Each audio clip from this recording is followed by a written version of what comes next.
கிறிஸ்துவின் பாரதர்களே, நாம் மூன்றாவது நாள் உங்களுடைய பங்கிலே கடைசி நாள் தவக்கால தியானத்தில் இருக்கிறோம். இந்த 3 நாட்களும் உண்மையாகவே புதிய காரியங்களை ஆண்டவர் எனக்கும் கற்றுத்தந்தார். கற்றுத்தந்ததை நான் உங்களுக்கும் கற்றுக் கொடுத்தேன். ஏன்னா நமக்கு இப்போ யூடியூப் சேனல் ரெக்கார்டில் இருக்கிறதுனால பழைச சொல்ல முடியாது. ஒன்று அப்புறம் ரெகுலராக ரெட்ரீட் அட்டன் பண்ணுறவங்க எல்லா ஒரு டீம் எங்கேயும் வந்தாலும் ரெகுலராக அட்டன் பண்ணுறவங்க இருக்கீங்க, அதனால் பழைசும் சொல்ல முடியாது. அதனால் இந்த தவ காலத்தில் அப்படி யோசிச்சு தான் இந்த 3 நாள். சரி, இன்னைக்கு இந்த 3 நாள் ரெக்கார்டிங் நம்மளுடைய எல்லாரும் டிவைன் மர்சி யூடியூப் சேனலில் உங்களுக்கு பிறகு கிடைக்கும், எடிட் பண்ணி போட்டுருவாங்க. முதல் நாள் நம்ம சொன்ன டாபிக் என்ன? தான தர்மம். அது எதனுடைய அடிப்படையில் சொன்னோம்? எந்த பகுதி எடுத்தோம் பைபிளில் இருந்து? சமாரியர், நல்ல சமாரியர் கதையை வச்சு கிறிஸ்திய தானம் என்றால் என்ன அப்படின்றத நம்ம அவ்வளோ அழகாக பார்த்தோம். ஆண்டவர் எனக்கு விளக்குனதை நான் உங்களுக்கு விளக்கினேன். So there is a difference between Christian charity and a secular charity. கிறிஸ்துவ தானத்திற்கு உண்மையாவே உலகின் தானத்தை விட வித்தியாசம் உண்டு. பிறர் அன்பு, மற்றவர்கள் சிந்திப்பது வேறு விதத்தில், கிறிஸ்துவன் சிந்திப்பது வேறு விதத்தில். அந்த தான தர்மத்தை பற்றி முதல் நாள்ல பார்த்தோம். நேற்று என்ன பார்த்தோம்? தவத்தை பத்தி பார்த்தோம். தவம் அப்படின்றதற்கு நம்ம எடுத்த பாசேஜ் என்னவா இருந்தது? எந்த செக்ஷன் எடுத்தோம்? எஸ்தருடைய புத்தகம். அவ்வளோ அழகா நம்ம எக்ஸ்பிளைன் பண்ணோம். எஸ்தருடைய புத்தகம். நிறைய பேர் எனக்கு மெசேஜ் இன்னைக்கு போட்டிருந்தாங்க, ஆஃபீஸ்க்கு மெசேஜ் போட்டிருந்தாங்க. என்னுடைய நம்பர் நினைச்சு போடுறாங்க. ஆஃபீஸ் நம்பர் 9444669553 அப்படின்றதும் 952 அப்படின்றதும் ஆஃபீஸ் நம்பர். அது ஆஃபீஸ் நம்பருக்கு நிறைய பேர் மெசேஜ் போட்டிருக்கிறீங்க. தேங்க்யூ. ரொம்ப அழகாக எஸ்தருடைய புத்தகத்தினுடைய பேக்ரவுண்டில் எங்களுக்கு புரிஞ்சுது. ஃபாதர் ஒருத்தர் கூப்பிட்டு சொன்னார், எஸ்தருடைய புத்தகம் நேற்று நான் ஹோம்ஒர்க் கொடுத்தேன், முடிஞ்சா இந்த சூடோட போய் வாசிச்சிருங்க அப்படின்னு. அப்போ எனக்கு இன்னைக்கு ஒருத்தர் மெசேஜ் போட்டிருந்தாரு, நேற்று அந்த சூடாவே போய் வாசிச்சு முடிச்சிட்டாரு. அந்த நைட்டே போய் வாசிச்சு முடிச்சுட்டு தான் படுத்தாங்க. இன்னொருத்தர் சொன்னாங்க, நான் போற வழியில அந்த ஆடியோ புக்கை கேட்டுக்கிட்டு தான் போனேன் ஃபாதர். எஸ்தருடைய அந்த புத்தகம் ஆடியோவை கேட்டுக்கிட்டே நான் போனேன். ஸோ அப்போ நீங்க சீரியஸா எடுக்கிறீங்க, பைபிள் படிக்கிறத நீங்க சீரியஸா எடுக்கிறீங்க. அப்ப நேற்றே அந்த எஸ்தர் புத்தகத்தை வாசித்து முடித்தவர்கள் இருக்கிறாங்க, வாசிச்சு முடிச்சவங்க திரும்ப வாசிச்சிருக்கிறாங்க. ஏன்னா நேற்று அவ்வளவு அழகா அதனுடைய பேக்ரவுண்டை சொல்லி உங்களுக்கு நான் எஸ்தருடைய புத்தகத்தை விளக்கம் கூறியிருந்தேன். இன்னைக்கு நம்ம ஜபத்தை பற்றி பார்ப்போம். ஜபம் இல்லையா? அப்போ தானம், தவம், ஜபம், இது மூன்றுமே இயேசு கிறிஸ்து மத்தேயு நற்செய்தியில நமக்கு விளக்குறது அப்படின்னு நான் சொல்லியிருந்தேன் இல்லையா? மத்தேயு 6வது அதிகாரத்துல 6வது அதிகாரம் 2வது திருவசனத்துல நீங்கள் எப்படி இருக்கு? மத்தேயு 6:2 நீங்கள் தர்மம் செய்யும் பொழுது. 5வது வசனம் நீங்கள் ஜெபிக்கும் போது. 16வது வசனம் நீங்கள் நோன்பு இருக்கும் போது. அப்ப 3லுமே ஏன் சொல்றாரு? கட்டாயமாக ஒரு கிறிஸ்தவன் செய்ய வேண்டிய 3 விஷயங்கள். நீங்கள் தான தர்மம் செய்யும் பொழுது, நீங்கள் ஜெபிக்கும் போது, நீங்கள் நோன்பு இருக்கும் பொழுது. அப்ப இது 3மே கட்டாயமாக இயேசு விரும்புகிறார் மட்டும் இல்ல, Jesus presupposes that we do. Jesus presupposes. அதனால நீங்க செய்யணும்னு சொல்லல, நீங்க செய்யும் போது அப்படின்னா நீங்க செய்றீங்க, செஞ்சே ஆகணும். எவ்ரி கிறிஸ்டியன் செய்யணும் அப்படின்ட்டு தான். நீங்கள் காலையில் எழுந்திருக்கும் போது அப்படிதான். யாராவது இன்னைக்கு நைட்டு நீங்க தூங்க போகும்போது நான் சொல்றேன்னு வச்சுக்கோங்களேன், நீங்க காலையில எழுந்துட்டீங்கன்னா எனக்கு ஒரு குட் மார்னிங் சொல்லுங்க. அதனுடைய அர்த்தம் என்ன? நான் இன்னைக்கு உங்ககிட்ட சொல்றேன், காலையில நீங்க எழுந்தீங்கன்னா எனக்கு குட் மார்னிங் சொல்லுங்க அப்படின்னா அதனுடைய அர்த்தம் என்ன? நைட்டே காலி ஆயிடுவீங்கன்னு அர்த்தம் இருக்கலாம் இல்லையா? அப்படிதான் அர்த்தம். ஆனா நான் என்ன சொல்றேன், நீங்க காலையில எழுந்திருக்கும் போது எனக்கு குட் மார்னிங் போடுங்கண்ணா, நான் என்ன நம்புறேன், நீங்க நாளைக்கு காலையில எழுந்திருப்பீங்க. சோ காலையில எழுந்திருச்சீங்கன்னா அப்படின்னு நான் சொல்லலாம். நீங்க காலையில எழுந்திருக்கும் போது நீங்க ரெகுலரா எழுந்திருக்க மாதிரி நாளைக்கு எழுந்திருப்பீங்க. சோ நான் நம்புறேன். அப்ப இயேசு நம்புறாரு இந்த 3 விஷயம் நீங்க செய்வீங்கன்னு. நீங்க ஜெபிக்கும் போது, நீங்க தான தர்மம் செய்யும் பொழுது, நீங்கள் நோன்பு இருக்கும் பொழுது அப்படின்னு. அப்ப அந்த 2 விஷயத்தை பார்த்துட்டோம். இன்னைக்கு 3வது விஷயத்தை பார்க்கணும். இனி இதுல இன்னொரு அழகு நீங்க கவனிச்சீங்களா? இந்த 3 டாபிக் இப்படிதான் வரணும்னு நான் நினைக்கல. ஆக்சுவலி இது நீங்க பாத்தீங்கன்னா ஃபர்ஸ்ட் இயேசு தான தர்மத்தை பத்தி பேசிட்டு ஜெபத்தை சொல்லிட்டு அப்புறம் தான் நோன்பை பத்தி சொல்றாரு. இங்க 3 இடத்துல ஆனா எனக்கு கொஞ்சம் கூட சௌகரியமா இருந்தது இந்த டாபிக். ஏன்னா எனக்கு ப்ரிப்பரேஷனுக்கு ஈஸியா இருந்துச்சு. காலையிலேருந்து சாயங்காலம் வரை நானும் ப்ரிப்பேர் பண்ணிட்டு தான் வரேன் உங்களுக்கு டாக் எடுக்கிறதுக்காக. அப்ப அப்படி ப்ரிப்பேர் பண்ணும்போது எனக்கு தானத்தை பத்தி சொல்ல கொஞ்சம் கூட ஈஸியா இருந்தது. ஏன்னா அந்த டாக்கை நான் ப்ரிப்பேர் பண்ணியிருந்தேன். அப்ப எனக்கு அன்னைக்கு கொஞ்சம் வேலையா இருந்தனால அப்ப தானம் கொஞ்சம் ஈஸியா இருந்தது ப்ரிப்பேர் பண்ணதுக்கு. நேத்து எனக்கு தவம் ப்ரிப்பேர் பண்ண ஈஸியா இருந்தது. இன்னைக்கு ஜெபம் ப்ரிப்பேர் பண்ணிட்டு வந்தேன். அப்ப இப்படி நான் ப்ரிப்பேர் பண்ணும் பொழுது இந்த 3 நாளும் நீங்க நற்செய்தி வாசகம் கவனிச்சீங்கன்னா, இங்க என்ன ஆசைப்பட்டேனோ அதுதான் நற்செய்தி வாசகமா அங்கே ஆண்டவர் கொடுத்திருந்திருக்கிறார். ஃபர்ஸ்ட் நாள் பாத்தீங்கன்னா ஆண்டவர் சொல்வாரு, நீங்கள் அந்த விண்ணுலகில் இருக்கிற அந்த ஜெபம் நீங்கள் செய்யும் பொழுது அப்படின்னு சொல்லிட்டு அதுல கடைசியில தானத்தை பத்தி சொல்லி முடிப்பார். நேத்து நம்ம என்ன பண்ணோம், தவத்தை பத்தி சாக்குடைய ஃபர்ஸ்ட் ரீடிங் என்ன இருந்தது, சாக்குடைய பத்தி இருந்தது, யோனாவை பத்தி இருந்தது. அதேதான் நற்செய்தி இருந்தது, யோனாவை பத்தி தான் இருந்தது. இன்னைக்கு நற்செய்தி வாசகம்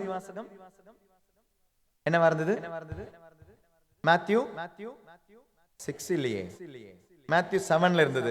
கேளுங்கள் கொடுக்கப்படும். நம்ம எந்த விஷயத்தை இன்னைக்கு பார்க்க போறோம், ஜெபத்தை பத்தி பார்க்க போறோம். அப்ப இது எதுவுமே இங்கிருந்து கனெக்ஷனா நான் சொல்லல, இங்க சொல்லணும்னு ஆசைப்பட்டது. உண்மையாவே பார்த்தா ஆல்ரெடி ஆண்டவர் அதை வச்சிருந்திருக்கிறார் அந்த 3த்தையும். அப்ப அதனுடைய கனெக்ஷனா தான் இன்னைக்கு இங்க நம்ம எக்ஸ்பிளைன் பண்ணிக்கிட்டு இருக்கோம். நேத்து நம்ம எஸ்தருடைய புத்தகம் வாசிச்சோம். இன்னைக்கு முதல் வாசகம் என்னவா இருந்தது, எஸ்தருடைய புத்தகமா தான் இருந்துச்சு. அப்ப நம்ம இங்க சொல்றத ஆண்டவர் அங்க உறுதிப்படுத்திக்கிட்டே தான் இருந்தாரு. எவ்வளவு அழகா ஆண்டவர் வழி நடத்துறாரு. அப்ப இன்னைக்கு மத்தேயு நற்செய்தி 7வது அதிகாரம் தானே வாசிச்சோம், காஸ்பல் பேசேஜ். அதே பேசேஜ்ல நம்ம ஆரம்பிப்போமா? மத்தேயு 7:7 வாசிக்கிறேன், கேளுங்க. கேளுங்கள் உங்களுக்கு கொடுக்கப்படும், தேடுங்கள் நீங்கள் கண்டடைவீர்கள், தட்டுங்கள் உங்களுக்கு திறக்கப்படும். ஏனெனில் கேட்போர் எல்லாரும் பெறுகின்றனர், தேடுவோர் அனைவரும் கண்டடைகின்றனர், தட்டுவோருக்கு திறக்கப்படும். உங்களுள் எவராவது ஒருவர் அப்பத்தை கேட்கும் தம் பிள்ளைக்கு கல்லை கொடுப்பாரா? அல்லது பிள்ளை மீன் கேட்டால் பாம்பை கொடுப்பாரா? தீயோர்களாகிய நீங்களே உங்கள் பிள்ளைகளுக்கு நற்கொடைகள் அளிக்க அறிந்திருக்கிறீர்கள். அப்படியானால் விண்ணுலகில் உள்ள உங்கள் தந்தை தம்மிடம் கேட்போருக்கு இன்னும் மிகுதியாக நன்மைகள் அளிப்பார் அல்லவா? இதான் இன்னைக்கு ஃபாதர் வாசிச்சாங்க நற்செய்தி வாசகம். ரொம்ப அழகான வாசகம். அப்ப நமக்கு உடனே என்ன தோணும், இது ஜெபத்தை பத்தி தான் இல்லையா? ஜெபத்தை பத்தி இருக்கு. கேளுங்கள் கொடுக்கப்படும். ஆண்டவர்கிட்ட என்ன கேட்டாலும் கொடுப்பார் இல்லையா அப்படின்னு உங்களுக்கு தோணுது இல்லையா? கேட்கறது கிடைக்குதா? கேட்கறது கிடைக்குதா? கேளுங்கள் கொடுக்கப்படும். ஆனா இந்த வசனத்தின் இந்த செக்ஷன் முடிஞ்சு அடுத்த வசனம் எப்படி ஆரம்பிக்குது? ஆகையா பிறர் உங்களுக்கு செய்ய வேண்டும் என விரும்புகிறவற்றை எல்லாம் நீங்களும் அவர்களுக்கு செய்யுங்கள், இறைவாக்குகளும் திருச்சட்டமும் கூறுவது இதுவே. பைபிள் எழுதும் பொழுது, இல்ல பைபிள் கிடையாது, இந்த மத்தேயு நற்செய்தியாளர் இந்த புத்தகம் எழுதும் பொழுது இந்த புத்தகத்தை அதிகாரங்களாக பிரிக்கவில்லை, பிரித்து எழுதவில்லை, வசனங்களாக பிரித்து எழுதவில்லை. அவர் கண்டினியூஸா தான் எழுதிட்டு வந்தாரு. அவர் எழுதும்போது கண்டினியூஸா எழுதிட்டு வந்தாங்க. பிறகுதான் நற்செய்தியில பைபிள் முழுக்கவும் ஒவ்வொரு புத்தகத்தையும் அதிகாரங்களாக பிரிக்கப்பட்டது, வசனங்களாக பிரிக்கப்பட்டது. That means மத்தேயு நற்செய்தியாளர் இந்த பகுதியை எழுதும் பொழுது இந்த ஆகையால் அப்படின்ற வார்த்தைக்கு அப்ப வேற எங்கேயோ கனெக்ஷன் இருக்கு. ஆகையால் அப்படிதான் ஆரம்பிக்குது. ஆகையால் நான் திடீர்னு அந்த வசனத்தை மட்டும் நான் வாசிச்சேன்னா உங்களுக்கு உடனே என்ன தோணும், முன்னால் என்னமோ சொல்லியிருக்கிறார்ல, ஆகையால். அப்ப இந்த ஆகையால் புரிஞ்சாதான் முன்னால எதை கேளுங்கள் கொடுக்கப்படும் அப்படின்றது புரியும். ஆகையால் பிறர் உங்களுக்கு செய்ய வேண்டும் என்று நீங்கள் விரும்புவதை நீங்கள் பிறருக்கு செய்யுங்கள். கோல்டன் ரூல் அப்படின்னு தான் சொல்லுவாங்க இல்லையா? கோல்டன் ரூல், பொன் விதி. ஆகையால் பிறர் உங்களுக்கு செய்ய வேண்டும் என விரும்புகிறவற்றை எல்லாம் நீங்களும் அவர்களுக்கு செய்யுங்கள், இறைவாக்குகளும் திருச்சட்டமும் கூறுவது இதுவே. அப்ப பிறர் உங்களுக்கு செய்ய வேண்டும் என்று நீங்கள் விரும்புவதை பிறருக்கு செய்யுங்கள். ஆகையால் அப்ப இந்த ஆகையால் என்ன? அதுக்கு முன்னால 2 செக்ஷன் இருக்கு, 2 செக்ஷன். அந்த 2 செக்ஷன்ல முதல் செக்ஷன் அதை வாசிங்கன்னா 7வது அதிகாரம் 1வது திருவசனம், பிறர் குற்றவாளிகள் என தீர்ப்பளிக்காதீர்கள், அப்போதுதான் நீங்களும் தீர்ப்புக்குள்ளாக மாட்டீர்கள். இல்லையா? இல்லைங்க, முதல் வசனம் வாசிச்சீங்களா? அந்த முதல் வசனத்தையும் 12வது வசனத்தை வாசிங்க. முதலும் 12 கண்டினியூஸா வாசிங்க. பிறர் குற்றவாளிகள் என தீர்ப்பு அளிக்காதீர்கள், அப்போதுதான் நீங்களும் தீர்ப்புக்குள்ளாக மாட்டீர்கள். ஆகையால் பிறர் உங்களுக்கு செய்ய வேண்டும் என விரும்புகிறவற்றை நீங்களும் பிறருக்கு செய்யுங்கள். அதாவது நீங்கள் பிறர் செய்யக்கூடாதுன்னு எதை நினைக்கிறீங்களோ அதை செய்யாதீங்க. 2வது வசனம், நீங்கள் அளிக்கும் தீர்ப்பையே நீங்களும் பெறுவீர்கள். நீங்கள் எந்த அளவையால் அளக்கிறீர்களோ அதே அளவையாலே உங்களுக்கும் அளக்கப்படும். ஆகையால் பிறர் உங்களுக்கு, இப்ப கனெக்ஷன் புரியுதா? எங்கிருந்து எங்க கனெக்ஷன் வருதுன்னு புரியுதா? So this is a section. அதாவது மனிதரிடம் நீ எவ்வாறு அன்பு கொள்ள வேண்டும் என்ற செக்ஷன் ஃபர்ஸ்ட் செக்ஷன்ல போயிடுச்சு. தீர்ப்பு எப்படி இருக்கணும், அன்பு எப்படி இருக்கணும், how you should love, how you should judge, how you should not judge. தீர்ப்பளிக்கலாமா, தீர்ப்பளிக்க கூடாதா, தீர்ப்பளிப்பது தவறா சரியா, can you judge, தீர்ப்பளிக்கலாமா, தீர்ப்பளிக்கலாமா அளிக்க கூடாதா, தீர்ப்பு அளிக்க கூடாது ஒரு தரம். வேற யாருக்காவது வேற ஏதாவது சொல்லணும்னு ஆசை இருக்கும்ல, அவங்களுக்கு நம்ம ஆப்ஷன் கொடுக்கணும். அதனால ஆப்ஷன் தீர்ப்பு அளிக்க கூடாது என்று சொல்லி இருக்கிறார்கள் ஒரு தரம். யார் ஜெயிக்கிறாங்க பார்க்கலாம். தீர்ப்பு அளிக்கலாமா அளிக்க கூடாதா? அளிக்கலாம் ஒரு தரம்.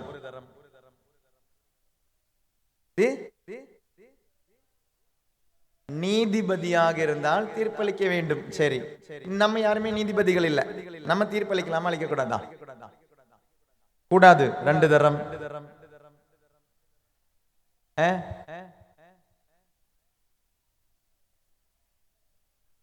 சொல்லுங்கம்மா.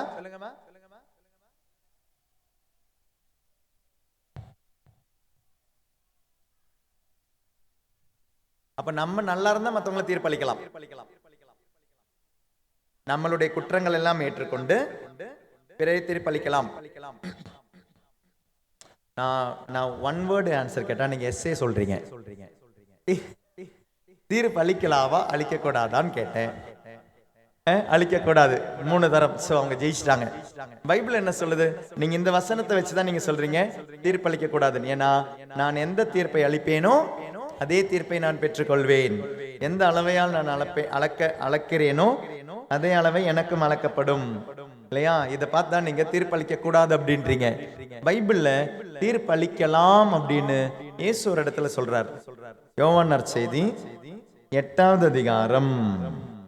அதுக்கு போயிட்டு நம்ம திரும்ப இதுக்கு வருவோம், சரிங்களா? இது அவுட் ஆஃப் கான்டெக்ஸ்ட் தான், இருந்தாலும் அதை தெரிஞ்சுக்கிறது நல்லது. 8வது அதிகாரம், விபச்சாரத்தில் பிடிக்கப்பட்ட பெண். இந்த பெண்ணுடைய கதை நமக்கு தெரியும், அதனால கதை நம்ம வாசிக்கல. ஓகேவா? 9வது வசனத்திலிருந்து வாசிக்கிறேன். அவர் சொன்னதை கேட்ட முதியோர் தொடங்கி ஒருவர் பின் ஒருவராக அவர்கள் யாவரும் அங்கிருந்து சென்று விட்டார்கள். இறுதியாக இயேசு மட்டுமே அங்கிருந்தார். அப்பெண்ணும் அங்கேயே நின்று கொண்டிருந்தார். இயேசு நிமிர்ந்து பார்த்து, அம்மா, அவர்கள் எங்கே? நீர் குற்றவாளி என்று எவரும் தீர்ப்பிடவில்லையா என்று கேட்டார். அவர், இல்லை ஐயா என்றார். இயேசு அவரிடம், நானும் தீர்ப்பு அளிக்கவில்லை, நீர் போகலாம், இனி பாவம் செய்யாதீர் என்றார். அப்ப இயேசு தீர்ப்பு அளிக்கவில்லை. ஆனா வசனம் அங்கே முடியல, செக்ஷன் தொடருது. மீண்டும் இயேசு மக்களை பார்த்து, உலகின் ஒளி நானே, என்னை பின்தொடர்பவர் இருளில் நடக்க மாட்டார், வாழ்வுக்கு வழிகாட்டும் ஒளியை கொண்டிருப்பார் என்றார். பரிசேயர் அவரிடம், உம்மை பற்றி நீரே சான்று பகர்கிறீர், உம் சான்று செல்லாது என்றனர். அதற்கு இயேசு, என்னை பற்றி நானே சான்று பகர்ந்தாலும் என் சான்று செல்லும். ஏனெனில் நான் எங்கிருந்து வந்தேன், எங்கு செல்கின்றேன் என்பது எனக்கு தெரியும். நான் எங்கிருந்து வருகிறேன், எங்கு செல்கிறேன் என்பது உங்களுக்கு தெரியாது. நீங்கள் உலக போக்கின்படி தீர்ப்பு அளிக்கிறீர்கள். நான் யாருக்கும் தீர்ப்பு அளிப்பதில்லை. ஆனால் நான் தீர்ப்பு வழங்கினால் அத்தீர்ப்பு செல்லும். ஏனெனில் நான் தனியாக தீர்ப்பு வழங்குவதில்லை, என்னை அனுப்பின தந்தையும் என்னோடு இருக்கிறார். அப்போ நான் தீர்ப்பு வழங்குவேன். I will judge. I can judge. But my judgment should be justified by God the Father. தீர்ப்பளிப்பது தவறு அல்ல. எப்பொழுது தவறாகிறது? உலக போக்கின்படி நீங்கள் தீர்ப்பளித்தால் தவறு. ஆனால் நான் தீர்ப்பளிக்கும் பொழுது அந்த தீர்ப்பு எப்படி செல்லும்? அந்த தீர்ப்பை செல்லுபடியாக்குற ஆண்டவருடைய தீர்ப்பாக இருந்தால், அதாவது நான் ஒருவரை தீர்ப்பளிக்கும் பொழுது அந்த இடத்துல ஆண்டவர் இருந்தால் எந்த தீர்ப்பை அவருக்கு அளித்திருப்பாரோ அந்த தீர்ப்பை நான் அளித்தால் அது செல்லும். அப்ப நான் உலக போக்கின்படி, உடலின் போக்கின்படி, ஊனியல்பின் போக்கின்படி, பார்ஷாலிட்டியில, ஓரவஞ்சனையில எனக்கு பிடித்த மாதிரி அல்ல தீர்ப்பளிக்க வேண்டியது. மாறாக நான் எப்படி தீர்ப்பளிக்க வேண்டும்? என்னுடைய தீர்ப்பு ஆண்டவர் விரும்புவாரா? See, actually we have the faculty. See, உங்களுக்கு கண்ணு இருக்கு. கண்ணு இருக்கிறதுனால நீங்க என்ன பண்றீங்க? பார்க்கறீங்க. அதுக்கு சொல்ற வார்த்தை என்ன? faculty of seeing. காண பார்வை உண்டு, அதனால் காண்கிறோம். காணும் திறன் உண்டு, காண்கிறோம். காது கேக்குது. I have the faculty of hearing. பேச முடியுது. faculty of speaking. தொட முடியுது. faculty of touching, sensing. இதெல்லாம் ஆண்டவர் எனக்கு தந்தது தானே. அதே மாதிரி ஆண்டவர் தந்த ஒரு உணர்வு தாங்க, ஒரு திறன் தாங்க, faculty of understanding, புரிதல் தன்மை. அதே மாதிரி ஆண்டவர் தந்த ஒரு விஷயம் தாங்க faculty of judgment. தீர்ப்பளிப்பது ஆண்டவர் தந்த உரிமையும் திறமையும், faculty of judgment. Praise the Lord. Hallelujah. Actually நீங்க என்ன தெரியுமா பண்ணீங்க? தீர்ப்பளிக்க கூடாது என்று நீங்கள் தீர்ப்பளித்தீர்கள். கரெக்ட் தானே?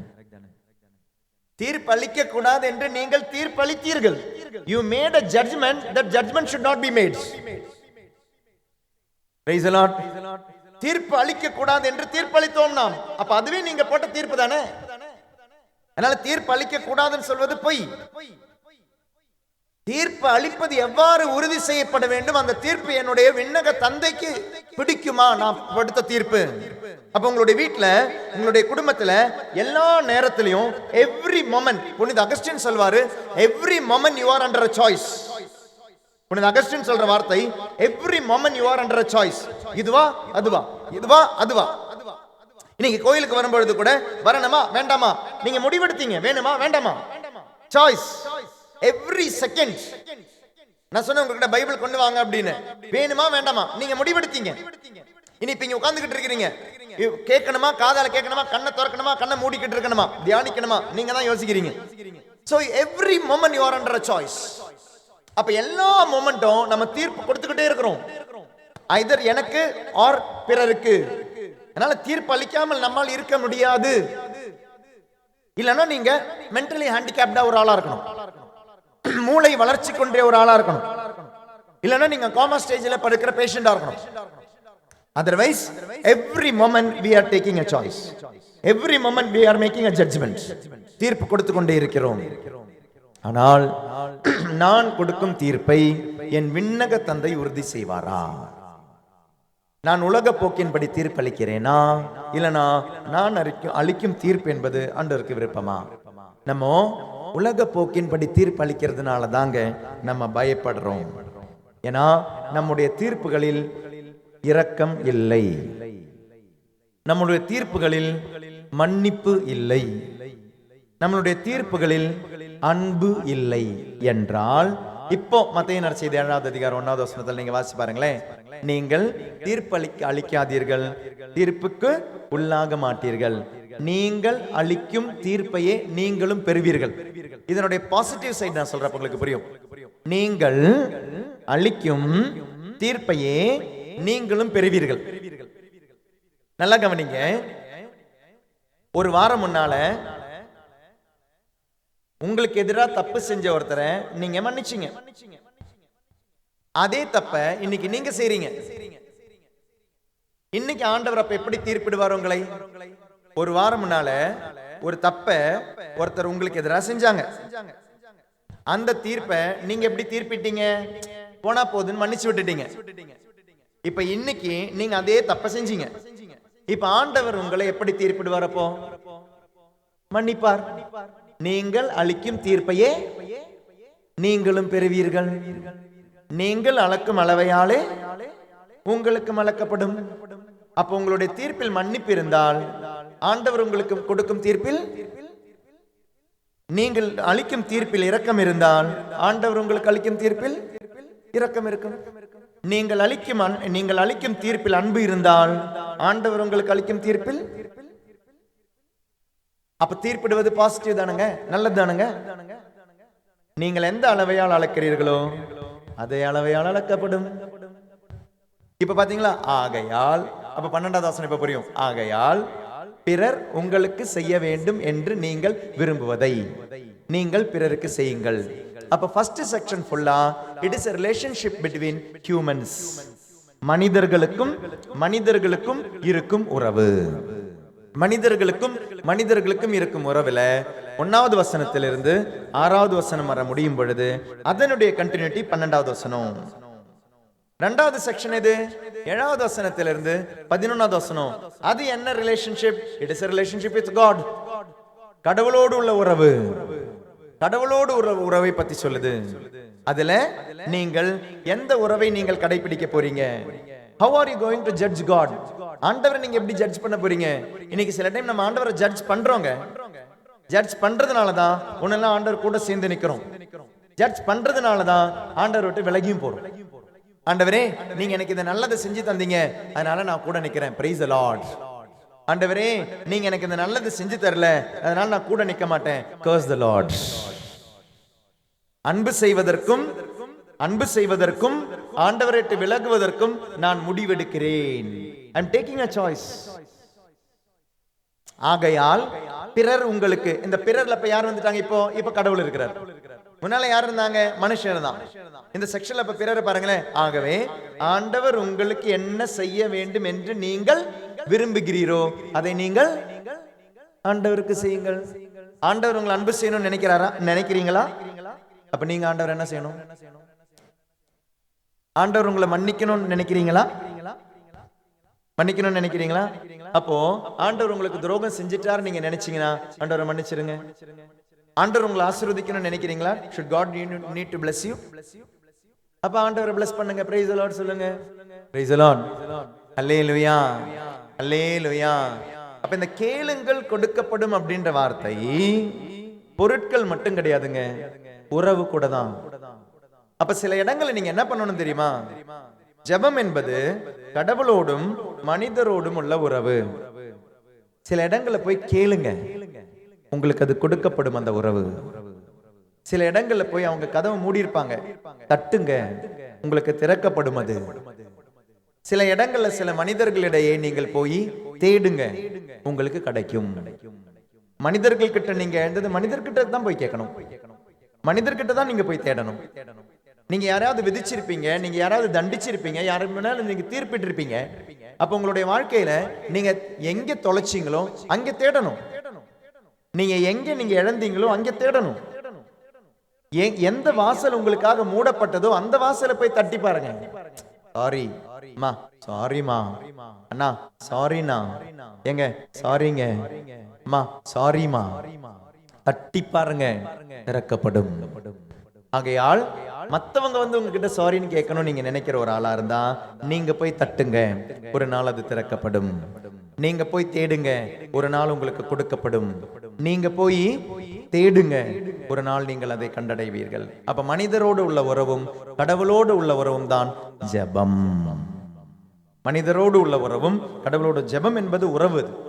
ஜெபம் என்பது ஒரு உறவு தான். ஜெபம் என்றால் என்ன அப்படின்னா, it is a relationship, it is not conversation. ஜெபம் என்பது உரையாடல் அல்ல. ஜெபம் என்பது உரையாடல் அல்ல. பழைய ஏற்பாட்டுல ஜெபத்துக்கு அழகான ஒரு டெஃபினிஷன் இருக்கு, ரொம்ப அழகான ஒரு டெஃபினிஷன். முன்னாலையும் சொல்லியிருப்பேன் இந்த டெஃபினிஷன். அந்த டெஃபினிஷன் வந்து சாமுவேலுடைய அம்மா அண்ணா, அண்ணா போய் ஜெபிக்கிறா. ஆண்டவர்கிட்ட குழந்தை இல்லைன்னு சொல்லி ஜெபிப்பா. ஜெபிக்கிறதுக்காக கோயிலுக்குள்ள போகும் பொழுது பாரிஷ் பங்கு சாமியார் வந்து பார்த்துக்கிட்டே இருக்கிறாரு. பங்கு சாமியார் பார்க்கும் பொழுது இந்த பொண்ணு உள்ள வரும்போது குடிச்சிட்டு தள்ளாடிட்டு வர மாதிரி வந்துகிட்டு இருக்கிறாங்க. அப்ப குடிச்சிட்டு தள்ளாடிட்டு உள்ள வர மாதிரி வந்த போது பங்கு சாமியார் கவனிச்சுக்கிட்டே இருந்தார். இனி என்னெல்லாம் வாந்தி எடுக்க போறாளான்னு பார்த்துக்கிட்டு இருக்கிறார். இல்லை அங்கே என்ன பண்ண போறான்னு பார்த்துக்கிட்டு இருக்கிறார். அப்போ பார்க்கும்போது அவள் பார்த்தா முட்டிக்கால் போட்டுட்டு முணுமுணுத்துக்கிட்டு இருக்கிறான். முணுத்துக்கிட்டு இருக்கும்போது பங்கு சாமியார் வந்து சொல்கிறாரம்மா, குடிச்சிட்டு இருந்தா வெளியே போமா அப்படின்றார். அப்போ இந்த பொண்ணு சொல்கிற அழகான வார்த்தை தாங்க த டெஃபினிஷன் ஃபார் ப்ரேயர். ரொம்ப அழகான டெஃபினிஷன். 1 சாமுவேல் 1:15. 1 சாமுவேல் 1ஆவது அதிகாரம் 15வது திருவசனம். அதற்கு அன்னாள் மறுமொழியாக, இல்லை என் தலைவரே, நான் உள்ளம் நொந்த ஒரு பெண். திராட்சை மதுவையோ வேறு எந்த மதுவையோ நான் அருந்தவில்லை. மாறாக ஆண்டவர் திருமுன் என் உள்ளத்தை கொட்டிக் கொண்டிருக்கிறேன். I am pouring out my heart to the Lord. I am pouring out myself to God. நான் என்னையே கொட்டிக்கிட்டு இருக்கிறேன். அழகான ஒரு டெஃபினிஷன் பாருங்க பிரேயருக்கு. வார்த்தையை பயன்படுத்தல, வாழ்க்கையை பயன்படுத்துறேன் அப்படின்றான். நான் வார்த்தை உரையாடலை பயன்படுத்தல, ஆனால் நான் உறவை தேடி வந்திருக்கிறேன் அப்படின்றான். நீங்க யார் முன்னாலங்க வார்த்தையை கொட்டாம you can spend much more time or even hours without even talking. பேசாம கூட அப்படியே உங்களுக்கு ரொம்ப நேரம் உட்கார முடியுங்க. கொஞ்ச நேரம்லாம் யார் முன்னால உட்காருவீங்க? யாரை நீங்க அன்பு செய்றீங்களோ அவங்க முன்னால தாங்க நீங்க ரொம்ப நேரம் உட்காருவீங்க. இனி சப்போஸ் நீங்க ரொம்ப நேரம் பேசுறீங்கன்னு வச்சுக்கோங்களேன். ரொம்ப நேரம் பேசுறீங்க. போன வாரம் தியானத்துக்கு வந்த ஒரு அம்மாவும் பொண்ணு வந்து கவுன்சிலிங்க்கு வந்தாங்க. கவுன்சிலிங் வந்து ரொம்ப ஃப்ரெண்ட்ஸ், ரொம்ப திக் ஃப்ரெண்ட்ஸா இருக்கிறாங்க. அம்மாவும் பொண்ணு ரொம்ப திக் ஃப்ரெண்ட்ஸா இருக்கிறவங்க தான்.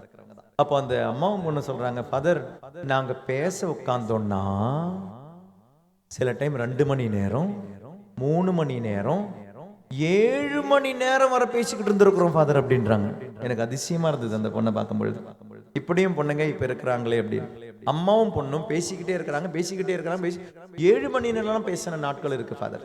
எனக்கு வேற அவ்வளோ எல்லாம் ஃப்ரெண்ட்ஸ் எல்லாம் கிடையாது. எங்க அம்மா தான் என்னுடைய ஃப்ரெண்ட்ஸ். அதனால பேசுற டைம் போகவே தெரியவே மாட்டேங்குது. I am pouring out my heart to my mother. I am pouring out myself to my mother. எங்க அம்மா கிட்ட நான் என்னையும் கொட்டிக்கிட்டு இருக்கிறேன். அப்ப ஜெபம் என்பது உரையாடல் அல்ல, உரையாடலுக்கு முன் இருக்கிற உறவு. உறவிலிருந்து வரும் உரையாடல் தாங்க ஜெபம். So it is a conversation from a relationship. Without a relationship, you cannot make these many conversation or these much hours of conversation. 5 மணி நேரம், 6 மணி நேரம், 7 மணி நேரம். சிலவங்க எல்லாம் உட்காருவாங்க, ப்ரேயர் பண்ணிக்கிட்டே இருப்பாங்க. ப்ரேயர் பண்ண அவங்களுக்கு நேரம் போறதே தெரியாது. எவ்வளோ நேரம் வேணாலும் நற்கரணை முன்னால் உட்கார்றவங்க இருக்கிறாங்க. எங்களுக்கு எல்லாம் ஒரு தியான மையத்தில் டெய்லியும் 1000 மணி ஜெபிக்கிறவங்க இருக்கிறாங்க. இன்னைக்கு வந்திருந்தாங்க, கும்மிடி பொண்டியிலிருந்து வந்திருந்தாங்க, ரெட்டில்ஸ் இருந்து வந்திருந்தாங்க. கும்மிடி பொண்டி ஸ்ரீலங்கன் கேம்பில் இருந்து ஒரு 7 பேர் வந்திருந்தாங்க. ரெட்டில்ஸ் பங்கில் இருந்து ஒரு 7 பேர் கிட்ட, 14 பேர் கிட்ட 1000 மணி ஜெபமால ஜெபிச்சுக்கிட்டு இருந்தாங்க. எவ்வளோ நேரம் ஜெபம் உட்கார்ந்தாலும் அவங்களுக்கு பத்த மாட்டேங்குது. டைம் எவ்வளோ நேரம் உட்கார்ந்தாலும் they don't feel tired. சில டைம் நைட்லலாம் வந்து ஜெபிக்கிறவங்க இருக்கிறாங்க. நைட்டு 10 நாங்கள் 24 hours, ஒரு 365 நாள் 24 hours ப்ரேயர் இருந்தது. ரொம்ப நேரம் hours and hours they spent. எனக்கு தெரிஞ்ச ஒரு பாட்டியம்மா, அவங்க வந்து 2016 தான் நான் எலாவூரில் டிவைன் மசி தியான மையத்தில் டைரக்டராக நான் சார்ஜ் எடுத்தேன். அப்போ அங்கே வந்த பொழுது பரிந்துரைக்கு அப்போ யாருமே இல்லாமல் இருந்தாங்க. அப்போ ஒரே ஒரு ஆண்டி என்னமோ தான் இருந்தாங்க. அப்போ சரி, அவங்களுக்கு பரிந்துரை ஜெபம் எப்படி சொல்லிக் கொடுக்கலாம், எனக்கு யாராவது கொண்டு வரணும்னு இருந்தது. இப்போ பெங்களூரில் நான் லோகோஸ் ரெட்ரீட் சென்டரில் 2 வருஷம் இருந்தேன். அப்போ அங்கே எனக்கு ஒரு அம்மாவை தெரியும். அப்போ அந்த அம்மா கிட்ட நான் கேட்டேம்மா, நீங்கள் வரீங்களான்னு கேட்டேன். அன்னைக்கு அவங்களுக்கு அன்னைக்கு 76 வயசு. அவங்களுக்கு தமிழ்நாட்டில் சென்னையில் பெரம்பூர்லலாம் இருந்தவங்க தான். அப்புறம் போய் துபாயில் என்னமோ வேலைக்கெல்லாம் போனாங்க. ஹஸ்பண்ட் பிறந்துட்டாங்க, இப்போ தனியாக தான் இருக்கிறாங்க. இன்னைக்கு அவங்களுக்கு 85 வயசு. அவங்களுக்கு அன்னைக்கு அங்கே ஒரு ஹோமில் தான் இருக்கிறாங்க. அப்போ அவங்க நான் கொண்டு வந்த பொழுது அவங்களுடைய பழக்கம் எனக்கு நல்லா தெரியும். ஏன்னா நான் பிரதராக இருந்த பொழுதே பெங்களூர்ல லோகோஸ்ல போயிட்டு இருந்தேன் 2006-07. அன்னைக்கும் இந்த அம்மா எவ்ரி தேர்ஸ்டே அந்த ஆலயத்துக்கு வந்துடுவாங்க. லோகோஸ் ரெட்ரீட்டோட சேர்ந்து there is also adoration chapel. அந்த adoration chapelல எல்லா வியாழக்கிழமையும் தனியா நைட் ஜெல் பண்ண வருவாங்க. அங்கே நைட் ஜெல் கிடையாது, நைட் ஜெல் பண்றதுக்காக தனியா வருவாங்க. சில டைம் யாராவது 2-3 பேர் வருவாங்க. ஸோ அவங்களும் அந்த அம்மாவோட ஜாயின் பண்ணிப்பாங்க. நைட் 9 மணிலேருந்து காலையில் 6 மணி வரை பண்ணுவாங்க. 6 மணிக்கு அங்கே திருப்பள்ளி இருக்கு, திருப்பள்ளியில் பங்கெடுத்து வீட்டுக்கு போயிடுவாங்க. எவ்ரி தேர்ஸ்டே பண்ணுவாங்க, எவ்ரி தேர்ஸ்டே. அப்போ ஒரு நாள் அந்த அம்மாவை கிட்ட நான் கேட்டேன், அம்மா என்னம்மா தேர்ஸ்டே, ஃப்ரைடே வரவங்கள பார்த்துருக்கிறேன், இல்லைன்னா சாட்டர்டே லீவுன்னு பார்த்து வரவங்கள பார்த்துருக்கிறேன், இல்லைன்னா செவ்வாய்க்கிழமை அந்தோனியார் நாள்னு வந்திருக்கிறேன், இல்லை புதன்கிழமை சூசேப்பர் நாள்னு வரவங்கள பார்த்துருக்கிறேன், இதென்னம்மா வியாழக்கிழமை வரீங்களே அப்படின்னு. அப்ப அந்த அம்மா சொல்றாங்க, ஃபாதர் ஆல்மோஸ்ட் நான் பிரதர் நான் நினைக்கிறேன் 25 வருஷத்துக்கு மேலேயோ இதை கண்டினியூ பண்ணிக்கிட்டு இருக்கிறாங்க எல்லா வியாழக்கிழமையும். அவங்க சொன்ன பதில் என்ன தெரியுமா? ஃபாதர், எனக்காக என்னுடைய ஆண்டவர் தூங்காம இருந்த ஒரு வியாழக்கிழமை இருக்கு ஃபாதர். அந்த 76 வயசு பாட்டி சொல்றாங்க, எனக்காக என் ஆண்டவர் தூங்காம இருந்த ஒரு வியாழக்கிழமை இருந்தது, அதனுடைய நினைவா இன்னைக்கும் நானும் வியாழக்கிழமை தூங்காம அவர் முன்னால உட்கார்ந்துட்டு இருக்கிற ஃபாதர். 80 வயசு வரை அதை செஞ்சாங்க. அப்புறம் அவங்களுடைய இந்த சோர்வோ உடல் சோர்வோ அவங்களால செய்ய முடியல. 2 வாரம் முன்னால 85வது வயசு பிறந்த நாளை கொண்டாடி இருக்கிறாங்க. அப்ப அதுக்கு முன்னால அந்த வியாழக்கிழமை ஃபாதர் கிட்ட கேட்டிருக்கிறாங்க, அங்க இருந்த ஃபாதர் கிட்ட, அவங்க தங்குறது அந்த ஹோம்ல வந்து ஒரு சாப்பல் இருக்கு. Father, please expose the blessed sacrament for me father, I want to sit in front of God. அப்ப எனக்கு மெசேஜ் போட்டிருக்காங்க, ஃபாதர் நான் திரும்பவும் ஸ்டார்ட் பண்ணியிருக்கிறேன் ஃபாதர். அந்த வியாழக்கிழமை நைட்டு ஃபுல்லா உட்கார்ந்து இருக்கிறாங்க. அதுக்கு பிறகுதான் வெள்ளிக்கிழமை பர்த்டே கொண்டாடி இருக்கிறாங்க. 85 வயசு. எவ்வளவு நேரம் ஆண்டவர் முன்னால் உட்கார்ந்தாலும் அந்த நேரம் போறது தெரியவே மாட்டேங்குது. அவ்வளவு சந்தோஷப்படுறாங்க. உறவிலிருந்து வரும் உரையாடல், உறவிலிருந்து வரும் உரையாடல்.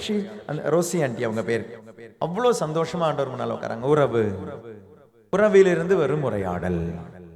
அதனால சில இடங்களை நம்ம உரையாட கூட வேண்டாங்க. No need to even speak out. No need to even open your mouth. வாயை கூட திறக்க வேண்டாம். ஏன்னா ஜெபிக்கணுமா அப்படின்ற ஒரு வார்த்தைக்கு ஆண்டவர் ஒரு இடத்துல சொல்வாரு, நீங்க ஜெபிக்கவே வேண்டான்றாரு. ஜெபிக்க வேண்டாம்னு சொல்ல, நீங்க கேட்கவே வேண்டான்றாரு. நீங்க கேட்கவே வேண்டான்றாரு. நம்ம என்ன நினைக்கிறோம்? நம்ம கேட்டா தானே கிடைக்கும்னு நினைக்கிறோம். ஆனா மத்தேயு 6:8 நினைக்கிறேன். மத்தேயு 6:8 8வது வசனம். நீங்கள் அவர்களை போல் இருக்க வேண்டாம், ஏனெனில் நீங்கள் கேட்கும் முன்னரே உங்கள் தேவையை உங்கள் தந்தை அறிந்திருக்கிறார். Don't even open your mouth. நீங்க கேட்கவே வேண்டான்றார். நம்ம நினைக்கிறோம் கேட்கறதுனால தான். ஏன்னா வசனம் என்ன சொல்லுது? கேளுங்கள் கொடுக்கப்படும். அது எப்ப தப்பா புரிஞ்சு வச்சிருக்கிறோம்? கேட்டாதான் கிடைக்கும், கேட்டாதான் கிடைக்கும். கேட்டா கிடைக்கிற விஷயம் கிடையாதுங்க. ஜெபம்ன்றது அது கிடையாது. ஜெபம் அப்படின்றது அது கிடையவே கிடையாது. ஜெபம் என்பது உறவு. பேசிக்கலி அது உறவு தான். அது உங்க குழந்தை அதனால தான் ஆண்டவர் அடுத்த செக்ஷன்ல சொல்றாரு பாருங்களேன். பாம்பை கேட்டா இல்ல சாப்பாடு, மீனை கேட்டா பாம்பை கொடுப்பியா, முட்டை கேட்டா தேயிலை கொடுப்பியா? அப்போ அப்பாவுக்கு தெரியும் என்ன கொடுக்கணும்னு. வாயை திறந்து கேட்கவே வேண்டான்றார். உங்களுடைய குழந்தைக்கு கேட்டா எல்லாமே செஞ்சு கொடுக்குறீங்க. கேட்காம தானே செஞ்சு கொடுக்கணும். கேட்காம செஞ்சு கொடுக்கும் போது நாங்க அந்த அன்பு. ஆண்டவர் கேட்காம செஞ்சு கொடுப்பார். சோ கேட்கிறது கிடையாதுங்க ஜெபம். ஆண்டவரோடு இருப்பது தாங்க ஜெபம். கேட்கிறது கிடையாது ஜெபம். Being with the Lord is prayer. When you be with the Lord, you will be with humans. கடவுளோடு உள்ள உறவு சரியாக இருந்தால் மனிதரோடு உள்ள உறவு சரியாக இருக்கும். கடவுளோடு வெர்டிகல் ரிலேஷன்ஷிப் கரெக்டா இருந்துச்சுன்னா ஹாரிசான்டல் ரிலேஷன்ஷிப் கரெக்டா இருக்கும். வெர்டிகல் ரிலேஷன்ஷிப் கரெக்டா இருந்துச்சுன்னா ஹாரிசான்டல் ரிலேஷன்ஷிப் கரெக்டா இருக்கும். இதான் கிறிஸ்தவனுடைய வாழ்க்கை. கிறிஸ்தவனுடைய வாழ்க்கை உறவு. உறவின் வாழ்க்கை அது, உளறலின் வாழ்க்கை கிடையாது. அதனால தான் ஆண்டவர் சொல்றாரு, நீங்கள் வாய் திறந்து பிதற்ற வேண்டாம் பிறரை போல. நிறைய கேட்டாதான் என்னமோ ஜெபிச்ச மாதிரி அப்படின்வாங்க. சில டைம் சில பிரைஸ் அண்ட் வர்ஷிப் எல்லாம் முடியும் போது, துதி கன மகி துதி புகழ்ச்சி எல்லாம் முடியும் போது சிலவங்க சொல்லுவாங்க, அப்பா இன்னைக்குதான் பிரேயர் மாதிரி இருந்தது அப்படின்வாங்க. அமைதியா உட்கார வச்சு வெளியே விட்டா, நான் ஃபாதர் பிரேயரே பண்ணல அப்படின்வாங்க. அப்ப ஜெபம்னா இன்னைக்கு எப்படி மாறி போச்சுன்னா, கத்தனாதான் ஜெபம், சத்தம் போட்டாதான் ஜெபம். Praise the Lord. Hallelujah. இந்த கத்துறது ஜெபம் இல்லைன்னு நான் சொல்லல. ஆனா கத்துறது எங்கிருந்து தெரியுமா வரணும்? உள்ளத்தினுடைய ஒரு சைலன்ஸ் இருந்து வரணும். இப்ப நான் திடீர்னு சொல்றேன் ஹல்லேலூயா ஹல்லேலூயா ஹல்லேலூயா ஹல்லேலூயா ஹல்லேலூயா ஹல்லேலூயா ஹல்லேலூயா ஹல்லேலூயா அப்படினா நீங்க என்ன சொல்லுவீங்க? என்ன ஃபாதர் ஆயிச்சு அப்படினுவீங்க. நமக்கு அந்த உணர்ச்சி தானா வரணும், துதிக்கணும் அப்படின்றது. அதனால ரெட்ரீட்டுக்கு சென்டருக்கு யாரா வந்தா கூட நீங்க கத்துங்க துதிங்க நான் சொல்லவே மாட்டேன். அப்படி ஒரு கிளாஸே கிடையாது. முன்னால அப்படி ஒரு கிளாஸ் இருந்தது, பிரைஸ் அண்ட் தேங்க்ஸ் கிவிங்னா என்ன அப்படின்ற ஒரு கிளாஸே இருந்துச்சு. கிளாஸ் நல்லதுதான். ஆனா ஒரு ஆளை துதிக்கணும் துதிக்கணும் சொல்லி துதி துதி துதி துதி துதின்னு சொல்லும் பொழுது that should come from his heart, from his within, naturally வரணும், தானா வரணும், உறவிலிருந்து வரும். நீங்க ஒரு கிரிக்கெட் பார்த்துக்கிட்டு இருக்கீங்க வச்சுக்கோங்க, உங்களுக்கு கிரிக்கெட் பிடிக்கும். இப்போ ரீசெண்டா நம்ம முடிஞ்சல சாம்பியன்ஸ் லீக் கிரிக்கெட் முடிஞ்சிச்சு. இந்தியா நியூசிலாண்டா கடைசி வந்தது என்ன? India New Zealand. என்ன வயசு ஆகுது உங்களுக்கு? தலையாட்டுறாங்க பாருங்களா, 80 வயசு ஆகுது. நானே யோசிக்கிறேன் இந்தியா நியூசிலாந்து, ஏன்னா ஃபாதர் சொன்னாங்க நியூசிலாந்து. நான் பார்க்க விருப்பமும் இல்லை.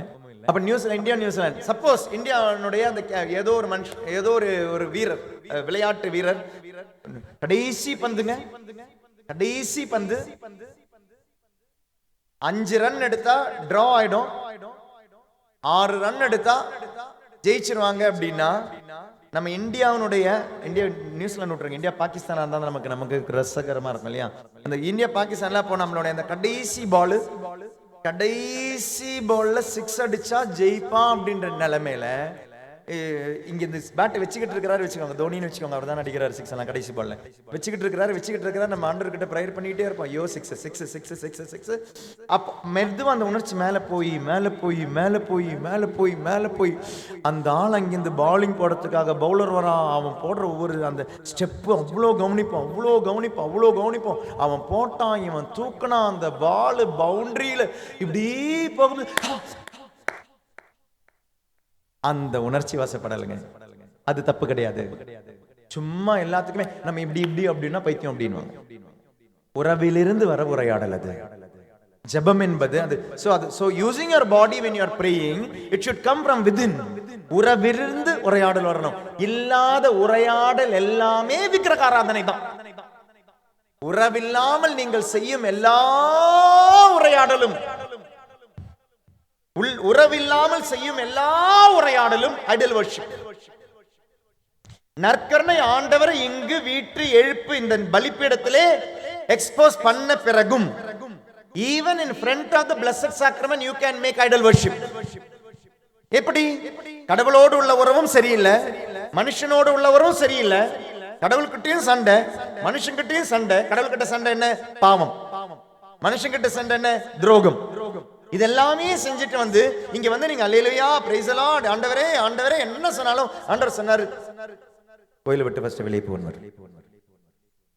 உன்னுடைய தூபத்தை வெறுக்கிறேன், உன் ஜெபத்தை வெறுக்கிறேன், உன் வாய் பிதற்றலை வெறுக்கிறேன். I hate because your heart is not with me, your words are with me. உறவு இல்ல, உரையாடல் இருக்கு, கோயிலை விட்டு வெளியே போ, அருவருப்பா இருக்குன்னு. ஜெபம் என்பது உறவு, கடவுளோடும் மனிதனோடும் உள்ள உறவு, அதுதான் ஜெபம். அதான் அந்த ஃபர்ஸ்ட் 2 செக்ஷன். அப்ப கேளுங்கள் கொடுக்கப்படும் அப்படின்னா கேட்கறதெல்லாம் கிடைக்கின்றது கிடையாது. பல விஷயங்கள். ஏன் பைபிள், ஆண்டவரே நான் பைபிள் படிச்சதே கிடையாது, நான் சாகிறதுக்குள்ள ஒரு தடவை அது பைபிள் படிக்கணும்னு கேளுங்க. ஆன்மீகத்தை கேளுங்க, ஞானத்தை கேளுங்க. we never ask those things. நம்ம கேட்கிற விஷயம் என்ன? பொருளாதாரத்தை கேட்கிறோம், பொருளை கேட்கிறோம், தராம இருக்க மாட்டார், தருவாரு. ஆனா ஃபர்ஸ்ட் ஆண்டவர் கேட்கிறது என்ன தெரியுமா? உறவு இருக்கா? நீ உறவுக்காக கேட்கிறியா? are you in relationship with me? if you are in relationship with me, no need to even ask. ஊதாரி பையன் வீட்டுக்கு வந்தபோது அப்பா கிட்ட கேட்டானா குளிப்பாட்டி விடுங்கன்னு, அப்பா கிட்ட கேட்டானா புது ட்ரெஸ் வேணும்னு, அப்பா கிட்ட கேட்டானா மோதிரம் வேணும்னு, அப்பா கிட்ட கேட்டானா ஷூ போட்டு விடுங்கன்னு, அப்பா கிட்ட கேட்டானா விருந்து வைக்கணும்னு. he did not ask, but he was not deprived of anything. கேட்கவே இல்ல, ஆனா அப்பா கொடுக்காம இல்ல.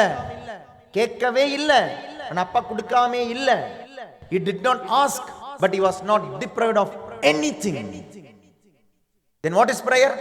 இது நான் சொன்ன கதை கிடையாது, இயேசு சொன்ன கதை. ஜெபம் என்றால் என்ன? உறவு. அவன் கேட்டு வந்தது என்ன? உறவு. அப்பா கூலி ஆட்களில் என்னை ஒருவனாக வைத்துக் கொள்ளும். எவ்வளவு சிம்பிளா வந்துட்டான் பாருங்க கடைசியில. அப்பா உன் மகன் என்று அழைக்கப்பட தகுதி இல்லை, treat me one of your servants. கூலி ஆட்களில் ஒருவனாக என்னை வைத்துக் கொள்ளும். எந்த ஒரு நிலைமைக்கு கேட்கிறான் பாருங்க, அப்பா எனக்கு உன்ன வேணும்பா, உன்னுடைய இது வேண்டாப்பா, I need you, not yours. ஜெபம். அப்ப இந்த செக்ஷன் புரிஞ்சுதான் உங்களுக்கு? மத்தேயு செக்ஷன் அது கடவுளோடு உள்ள உறவும் மனிதரோடு உள்ளவரும் கடவுளோடு உள்ள உறவும் தாங்க இந்த பிரேயர் அப்படின்றது. அப்படி இருக்கும் பொழுது நீங்க எதையும் வாய் திறந்து கேட்கவே வேண்டாம். உங்களுக்கு எந்த தடையும் இல்லாம ஆண்டவர் தருவார். நீங்க ஒன்னே ஒண்ணுதான் செய்யணும், ஆண்டவருடைய மகனா மகளா இருங்க, கிடைக்கும். நேத்து நம்ம தானியல் ஃபாஸ்டிங் அப்படின்ற ஒரு விஷயத்தை நான் சொல்லி வச்சேன். இந்த தானியல் ஃபாஸ்டிங் எத்தனை நாள் அவர் செஞ்சாரு? 21 நாள் செஞ்சார். அந்த 21 நாள்ல அவர் செஞ்ச ஃபாஸ்டிங்கினுடைய முறை என்ன, விதம் என்ன? What was the method of fasting? என்ன செஞ்சாரு? சாப்பிடாம இருந்தாரா? சாப்பிட்டாரு. ஃபாதர் இந்த ஃபாஸ்டிங்கை பத்தி யாருமே சொல்லியே தெரியல ஃபாதர். சாப்பிடுற ஒரு ஃபாஸ்டிங் இல்ல, பைபிள்ல சாப்பிடுற ஒரு ஃபாஸ்டிங் இருக்கு. ஆனா என்ன சாப்பிடல அவரு? அவருக்கு ருசி, வாய்க்கு ருசியானதை சாப்பிடலாம் தான் பைபிள் சொல்லும். எடுப்போமா? தானியேலுடைய புத்தகம் பழைய ஏற்பாட்டுக்கு போவோம். அப்ப மத்தேயு இங்க முடிச்சிட்டு பழைய ஏற்பாட்டினுடைய புத்தகத்துக்கு போறோம். தானியேலுடைய புத்தகத்துக்கு போய் அந்த தானியேலுடைய ஃபாஸ்டிங்ல 10வது அதிகாரம் 2வது வசனம். அந்நாளில் தானியேல் ஆகிய நான் 3 வாரங்களாக அழுது கொண்டே இருந்தேன். அந்த 3 வாரமும் முழுவதும் நான் சுவையான உணவு அருந்தவில்லை. இறைச்சியோ திராட்சை ரசமோ என் வாயில் படவில்லை, என் தலையில் எண்ணெய் கூட தடவி கொள்ளவில்லை. இதாங்க அவர் எடுத்த ஃபாஸ்டிங். புரிஞ்சுதுங்களா? உணவு உண்டார், ஆனால் வாய்க்கு ருசியானது எதையும் உண்ணவில்லை. அப்ப இந்த 40 நாள் உபவாஸ். அப்ப நம்ம தவத்துல நம்ம இந்த ஜெபத்தை நான் கனெக்ட் பண்ண போறேன். நேத்து நம்ம தவத்தை பத்தி, தவம் தானத்தோட கனெக்ட் பண்ணேன். இன்னைக்கு தவம் ஜெபத்தோட கனெக்ட் பண்ண போறேன். தவம் பாருங்க, அவர் 21 நாள் ஒரு தவம் இருக்கிறார். அந்த தவம், அந்த தவத்துல இனி அடுத்த கேள்வி, இந்த 21 நாள் அவர் இருக்கிற தவம் எதற்காக அப்படின்றது நம்ம வாசிப்போம். 9வது அதிகாரத்துல வாசிப்போம். அதை நம்ம வாசிப்போம். இன்னைக்கு 9வது அதிகாரம் தானியேல் புத்தகம் தான். நேத்து எஸ்தருடைய புத்தகம் பார்த்து இன்னைக்கு தானியேலுடைய புத்தகத்தை பார்ப்போம். 10வது அதிகாரத்துல தான் இது வருது இல்லையா? அவரு எதற்காக இருக்கிறார் அப்படின்றது அவருடைய மக்களுடைய நன்மைக்காக இருக்கிறார். அது 9வது அதிகாரத்துல பார்ப்போம். 21 நாள் இருக்கிறார். அப்ப 21 நாள் இருக்கும் பொழுது அவருடைய ஜெபம் கேட்கப்படுகிறது இல்லையா? சாதாரணமா நம்மளுடைய பதில் என்ன? தானியேலுடைய ஜெபம், கேள்வி கேட்கிறேன், தானியேலுடைய ஜெபம் கேட்கப்பட்டது முதல் நாளா, முதல் வாரமா, 2வது வாரமா, 3வது வாரமா? அதாவது 21 நாள் அவர் அவருடைய ஃபாஸ்டிங்கை முடிச்ச போதா? என்னைக்கு கேட்கப்பட்டது? வெரி குட், வாசிச்சு வந்திருக்கிறாங்க. ஓகே, என்னைக்கு தானியேலுடைய ஜெபம் கேட்கப்பட்டது? முதல் நாளா, கடைசி நாளா? ஃபாஸ்டிங் ஆரம்பிச்ச அன்னைக்கே, ஆஷ் வெனஸ்டே அன்னைக்கே ஜெபம் கேட்கப்பட்டதா? ஈஸ்டர் அன்னைக்கு ஜெபம் கேட்கப்பட்டதா? நீங்க ஒரு விஷயத்துக்காக தவம் இருக்கிறீங்க. ஆஷ் வெனஸ்டேல இருந்து ஈஸ்டர் வரை நீங்க தவம் இருக்கிறீங்கன்னு வச்சுக்கோங்க. கறி மீன் முட்டை எல்லாம் சாப்பிடாம இருந்தவங்க இருப்பீங்க, இதுக்குள்ள கண்டிப்பா இருப்பீங்க இதுக்குள்ள. அப்போ இந்த இப்ப 40 நாள் சாப்பிடாம இருக்கீங்க, ஒரு விஷயத்துக்காக சாப்பிடாம இருக்கிறீங்கன்னு வச்சுக்கோங்க. நீங்கள் ஆஷ் வெனஸ்டே ஆரம்பிச்ச நாள் அன்றே உங்களுடைய ஜெபம் கேட்கப்பட்டதா, இல்லனா ஈஸ்டர் அன்னைக்கு தான் ஜெபம் கேட்கப்படுமா? ஆஷ் வெனஸ்டே அன்னைக்கு ஜெபம் கேட்கப்பட்டது. அப்புறம் ஜெபம் கேட்கப்பட்டது அப்புறம் நம்ம செய்ய மாட்டோமே. இவர் எடுத்த ஃபாஸ்டிங்ல என்ன நடக்குதுன்னு பாருங்களேன். 12வது வசனத்திலிருந்து, அப்பொழுது அவர் என்னை பார்த்து கூறியது, தானியேல், அஞ்ச வேண்டாம், உய்த்துணர வேண்டும் என்னும் உள்ளத்தோடு உன் கடவுள் முன்னிலையில் நீ உன்னை தாழ்த்தி கொண்ட முதல் நாள் தொடங்கி உன் மன்றாட்டு கேட்கப்பட்டு வருகிறது. உன் மன்றாட்டுக்கேற்ப இதோ நான் வந்துள்ளேன். பாருங்களேன், நீ ஆரம்பிச்ச பாரு அந்த ஃபர்ஸ்ட் டேயே, அன்னையிலிருந்தே உன் ஜெபம் கேட்கப்பட்டது. ஆனா ஒரு ப்ராப்ளம், அன்னைக்கு ஜெபம் கேட்கப்பட்டது அப்படின்னு சொல்லிட்டு நம்ம நிறுத்திட்டோம்னா ஒரு ப்ராப்ளம் வரும். என்ன ப்ராப்ளம் வரும்? அதான் அடுத்த வசனம். இவர் ஆனா நிறுத்தல, இவர் 21 நாள் இருந்தார். 13வது வசனம், பாரசீக நாட்டின் காவலனாகிய தூதன் 21 நாள் என்னை எதிர்த்து நின்றான். அங்கே பாரசீக அரசர்களோடு நான் தனித்து விடப்பட்டதால் தலைமை காவலர்களுள் ஒருவராகிய மிக்கேல் அதிதூதர் எனக்கு துணை செய்ய வந்தார். அதாவது இப்ப நான் 21வது நாள் தான் வந்திருக்கிறேன் நானு. ஆனா நடுவுல இந்த 21 நாள் நான் பிளாக் ஆயிட்டேன். ஒரு தூதர் சொல்றாருங்க, அந்த தூதர் சொல்றாரு, ஐ வாஸ் பிளாக்ட். யாரால பிளாக் செய்யப்பட்டேன்? தீய ஆவியால் நான் பிளாக் செய்யப்பட்டேன். ஒவ்வொரு இடத்திற்கும், நல்லா கவனிங்களேன், ஒவ்வொரு இடத்திற்கும். இதுக்கு இன்னொரு எக்ஸாம்பிள் சொன்னா கூட உங்களுக்கு புரியும். இயேசு பன்றிகளை பிசாசு கொண்டு போய் பன்னிக்குள்ள போடுவார். புதிய ஏற்பாட்டுல அப்படி ஒரு இடம் இருக்குது. லெகியோன் பிடித்திருந்தவன் இல்லையா? 1000 பேருக்கு பேய்க்கு மேல இருக்கிற அந்த லெகியோன் பிடித்திருந்தவன், என்ன இந்த ஊரை விட்டு திரத்தாத. நல்லா கவனிங்க, பேய் பிடித்திருந்தவன் அவன் கிட்ட இந்த பேய் பேசுது. என்ன பேசுது? எங்களை இந்த ஊரை விட்டு துரத்தாதீங்க. அப்படின்னா ஊருக்கு ஒரு பேய் இருக்கு. Satan have locality. இந்த நாய் பார்த்திருக்கீங்களா? நாய் சப்போஸ் நீங்க 2 வீலர்ல போறீங்க, 4 வீலர்ல போறீங்கன்னா சில டைம் துரத்தி வரும். எவ்வளவு தூரம் துரத்தும்? கொஞ்சம் தூரம் துரத்தும். துரத்திட்டு என்ன பண்ணும்? திரும்ப அது தன்னுடைய லொக்காலிட்டிக்கு போயிடும். நாய்க்கு ஒரு டிஸ்டன்ஸ் இருக்கு, அதுக்குள்ளதான் அது ராஜா. அதுக்கு விட்டு வெளியே வரவே வராது நாய். நாயை மாதிரியே தான் பேயும். பேய்க்கு ஒரு இடம் இருக்கு. சில இடங்களில் அதனுடைய வல்லமை உண்டு, சில நபர்களில் அதனுடைய வல்லமை உண்டு. There is a power for Satan. Satan கிடையாது, Satan, the devilish things in some places. அதனாலதான் possessed place, possessed things, possessed person அப்படின்னு சொல்லுவாங்க இல்லையா? சில டைம் சில வீடுகள் நீங்க வாங்க பயப்படுவீங்க. சில வீடு பார்த்தா, ஐயோ ஃபாதர், நான் அந்த வீட்டுக்குள்ள நுழைஞ்சதிலிருந்து நான் நோயாளியா மாறிட்டேன்னுவீங்க. அந்த வீட்டுல நாங்க வாடகைக்கு போனதிலிருந்து எங்களுக்கு பிரச்சனை இருக்குன்னுவீங்க. நாங்க நல்லா இருந்தோம் ஃபாதர், பிசினஸ் நல்லா இருந்தது, அந்த வீடு வாங்கின பிறகு எங்களுடைய பிசினஸ் எல்லாம் போயிடுச்சு அப்படின்னுவீங்க. அப்ப சிலவங்க சொல்வீங்க, சில தீய ஆவிகளை பயப்படுறீங்களான்னா இருக்கு. சில இடங்களுக்கு, சில நபர்களுக்கு, சில ஆளுங்க கூட பேசி பாருங்களேன். உங்களுக்கே சில பாவங்களிலிருந்து நீங்கள் விடுபட்டவர்களாக இருக்கலாம். ஆனா சில நபர்களோடு உள்ள ஃப்ரெண்ட்ஷிப் வச்சு பாருங்க, you will come back to those sins. சில பாவங்களுக்கு நீங்க திரும்ப வந்துருவீங்க. சில இடங்கள், சில நபர்கள், சில பொருட்கள். அதனாலதான் இந்த சில விஷயங்கள் உங்களுடைய வீட்டில் வைக்க கூடாது. ராசி பொம்மைகள், உங்களுடைய கடையில என்ன இந்த குபேர பொம்மைகள், இதுல எல்லாமே. அப்ப பேய் செயல்படுமா? பேய் செயல்படல. உன்னுடைய நம்பிக்கை எங்க செயல்படும்? In and through places, persons, things, there is a power for devil. ஒப்பு கொடுக்கப்பட்ட இடங்களில். ஆனா அப்ப பயந்து போயிடணுமா? கிடையாது. ஆண்டவர் என்ன சொல்றாரு பாருங்க, நான் இங்க வந்திருந்த பொழுது ஒருத்தன் இங்க வரக்கூடாதுன்னு தடை போட்டுக்கிட்டே இருந்தான். அந்த இடத்துக்கான அந்த ஆவி தடை போட்டுக்கிட்டே இருந்த பொழுது நீ செஞ்ச ஜெபம் என்ன அந்த தடையை மீக்கி இந்த இடத்திற்கு கொண்டு வந்திருக்கு. அதனால சில வீடுகளை நீங்க வாங்கிட்டீங்க, தெரியாதனமா வாங்கிட்டீங்க. சில வீட்டுக்கு புகுந்துட்டீங்க, ரெண்டுக்கு போயிட்டீங்க. அப்ப பயந்து உட்காரணுமா? இல்லங்க, ஜெபம் ஆரம்பிங்க. Start prayer.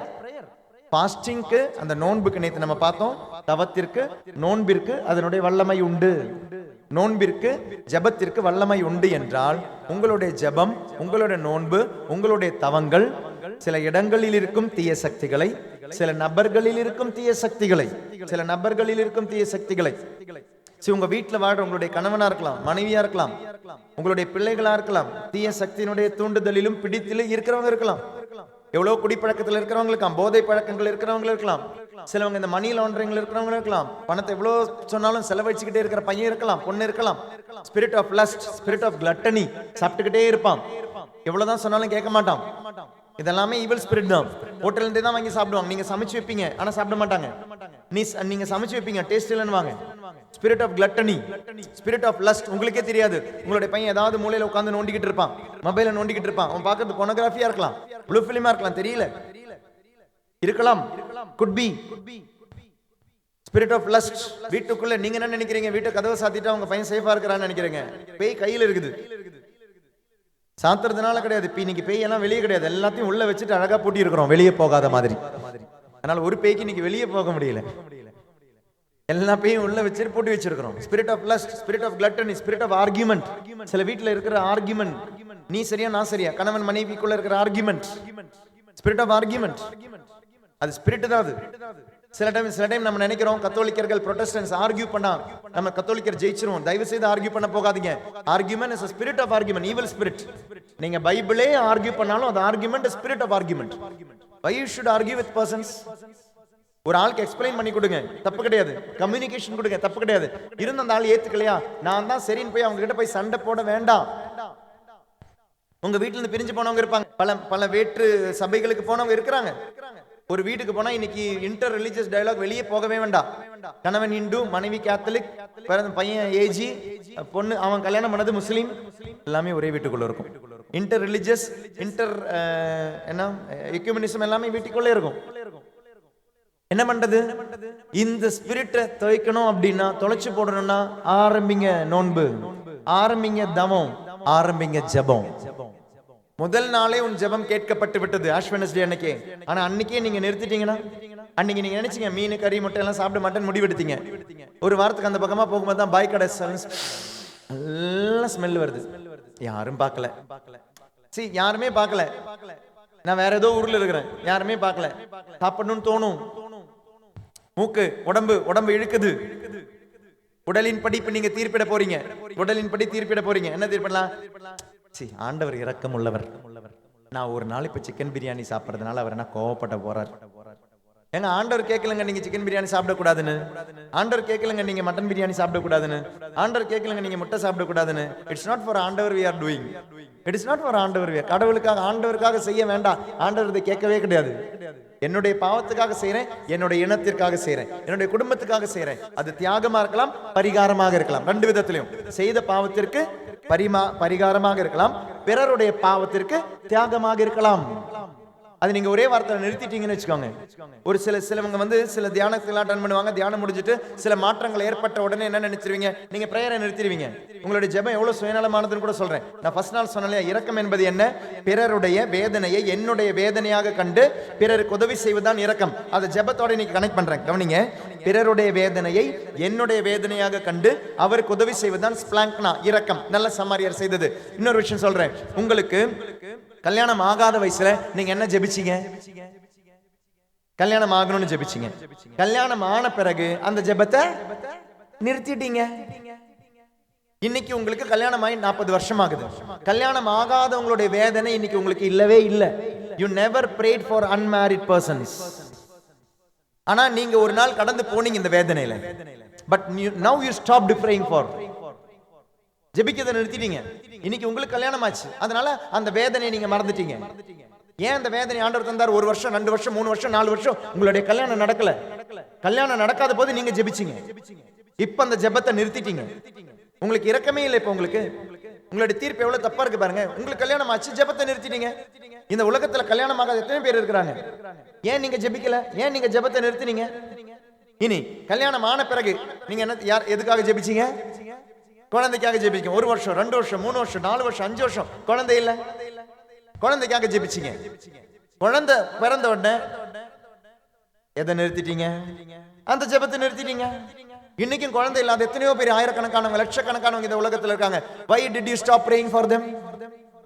அப்ப உங்களுடைய தீர்ப்பு இரக்கம் இருக்கான்னு யோசிச்சு பாருங்க. You don't have இரக்கம் in you, you don't have ஈரம் in you, you don't have that mercy in you, you don't have that splanchna in you. பிறருடைய வேதனையை என்னுடைய வேதனையை என்னால புரிஞ்சிக்கவே முடியல. நான் 5 வருஷம் அனுபவிச்ச போது நான் ஜெபிச்சேன். இன்னைக்கு எனக்கு குழந்தை இருக்கு, நான் ஒரு அம்மாவாயிட்டேன், அப்பாவாயிட்டேன். So you forgot that pain. You forgot that pain. நிறுத்திட்டீங்க. 21 நாள் ஆரம்பிச்சு நீங்க ஒரு வாரத்துல இப்ப நிறுத்திட்டீங்க அந்த பிரேயரை. அதனால இன்னைக்கும் பிசாசு செயல்படுறான், தேசத்தின் ஆவி செயல்படுறான், தேசத்தின் ஆவி, தீமையின் ஆவி செயல்படுறான். நிறைய பேருக்கு கல்யாணம் நடக்கல, நிறைய பேருக்கு குழந்தை பிறக்கல. அந்த வலி என்னுடைய வலியா இருக்கணும். குழந்தை பிறந்தாலும் அந்த வலி இருக்கணும் உங்களுக்கு. இனி குழந்தை பிறந்துச்சு, இனி குழந்தைய ஸ்கூல்ல சேர்த்தீங்க. அந்த குழந்தைக்கு இன்னைக்கு SSLC எக்ஸாம், போர்டு எக்ஸாம், +1 +2. முட்டிக்கால் போட்டு ஜெபிக்கிறீங்க, முழந்தாள் போட்டு ஜெபிக்கிறீங்க, கையை தூக்கி ஜெபிக்கிறீங்க, சாப்பிடாம ஜெபிக்கிறீங்க.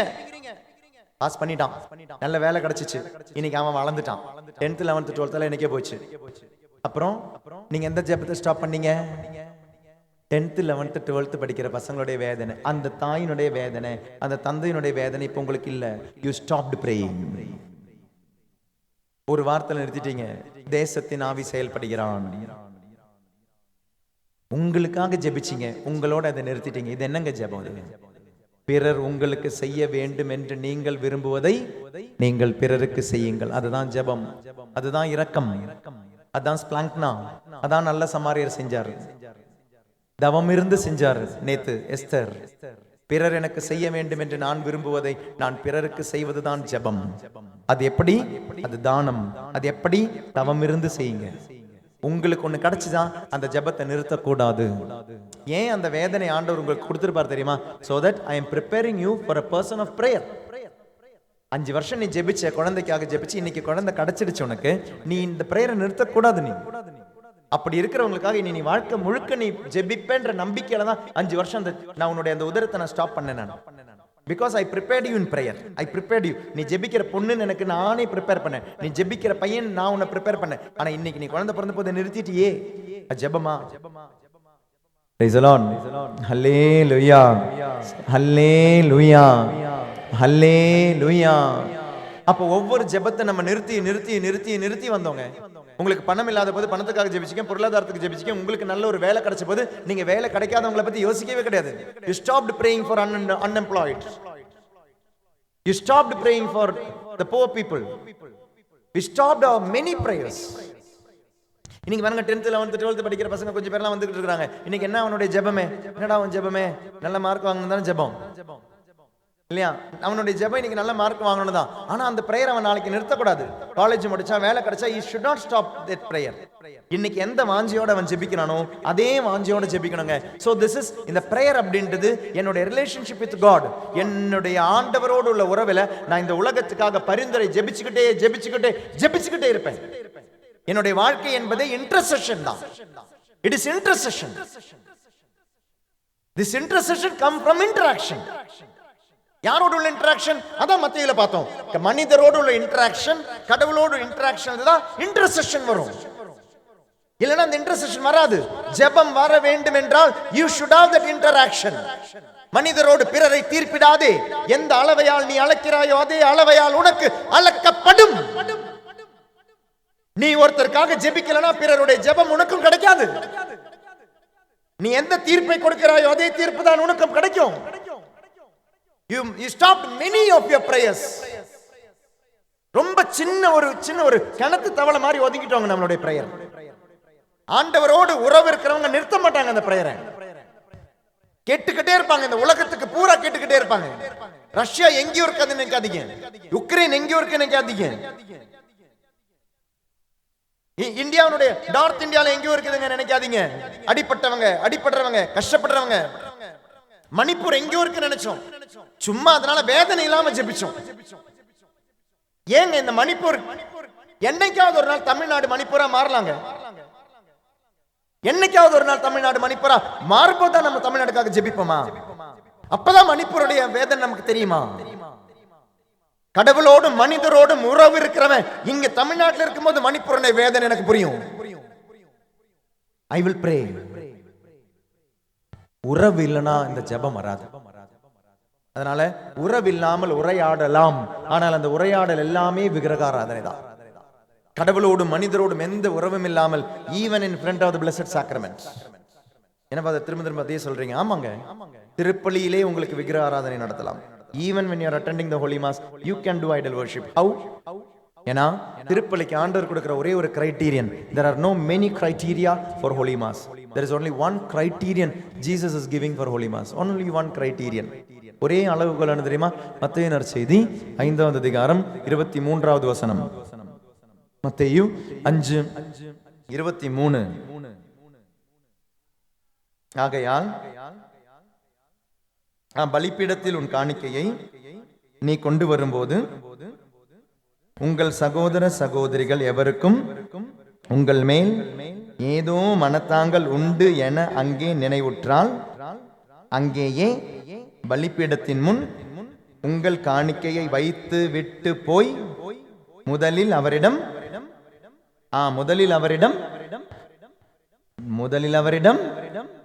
நல்லுறவு ஏற்படுத்தி கொள்ளுங்கள். Go and reconcile with your brother and then come for holy mass.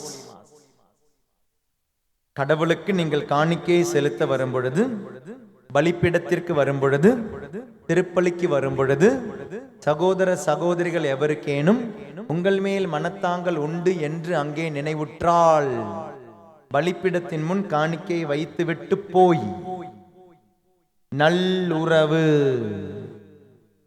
உறவு ஒன்று உலகில் தேடி அலைந்து நான் தெரிந்தேன். உறவே நீ என்றாய் அன்பு தெய்வமே. உறவே வா உயிரே வா, எழுந்து வா விரைந்து வா.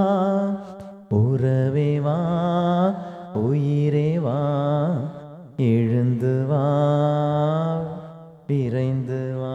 உறவே வா உணவாய் வா. என்ன இருக்கு இல்லையா? அப்ப இந்த உணவு அப்படின்றது உறவுங்க. When you receive the body of Christ, you are coming into a relationship with body of Christ. நல்லா கவனிங்க. When you receive body of Christ,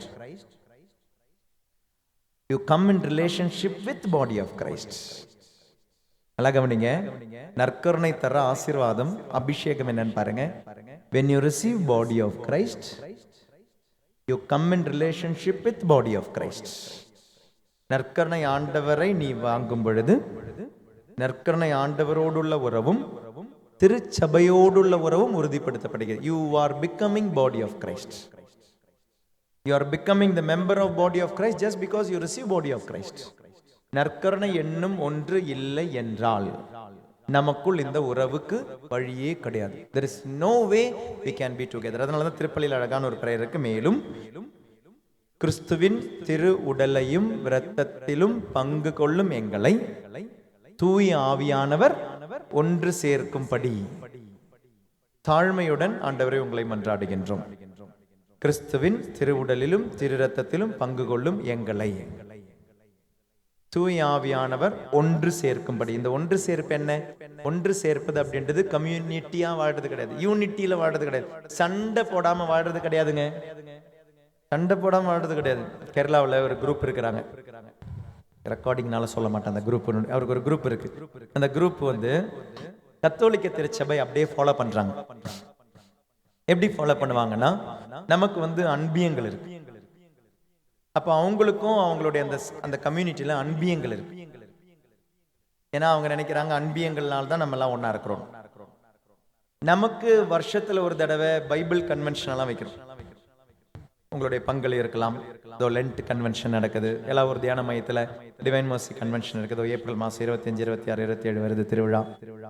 அப்ப அவங்க என்ன நினைக்கிறாங்க, திருவிழாக்கள் எல்லாம் வச்சாதான், பைபிள் கன்வென்ஷன் எல்லாம் வச்சாதான் நம்ம என்னன்றதை சொன்னாதான் இவங்களுக்கு புரியும் சொல்லி yearly once they have convention, monthly they have அன்பியம் family fellowships, and once in a while எல்லாருமே ஒன்று சேர்ந்து அந்த நம்ம திருப்பலிக்கெல்லாம் வரோம் இல்லையா, அது மாதிரி அவங்களுக்கும் அடிக்கடி எல்லாம் ஒன்று சேர்ந்து அவங்களும் ஏதோ சாப்பாடெல்லாம் போட்டுக்கிறாங்க.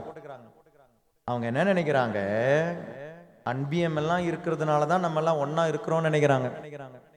என்னைக்காவது ஒரு நாள் நம்ம அன்பியத்துக்கு வரட்டும், அப்ப தெரியும் நம்ம சண்டை போடுறதுக்கு காரணமே நம்மளுடைய அன்பியம் தான். ஒன்னா நிக்க வைக்க வேண்டிய இடம் இன்னைக்கு நம்மளை பிரிச்சு வைக்கிற இடமே இந்த அன்பியம் தான். நான் செக்ரட்டரியா, நீ செக்ரட்டரியா, நான் பிரசிடண்டா, நீ பிரசிடண்டா, நான் சொல்றது கேட்கணுமா, நீ சொல்றது கேட்கணுமா. அப்ப வெளியிருக்கிறவங்களுக்கு என்ன தோணுது, அன்பியம் தான் நம்மளை ஒன்னாக்குதுன்னு. வெளியிருக்கிறவங்களுக்கு என்ன தோணுது, நம்ம எல்லாம் இந்த மாதிரி ஞாயிற்றுக்கிழமையில ஒன்னா பூசைக்கு வரதுனால தான் நம்ம ஒன்னா இருக்கிறோம்.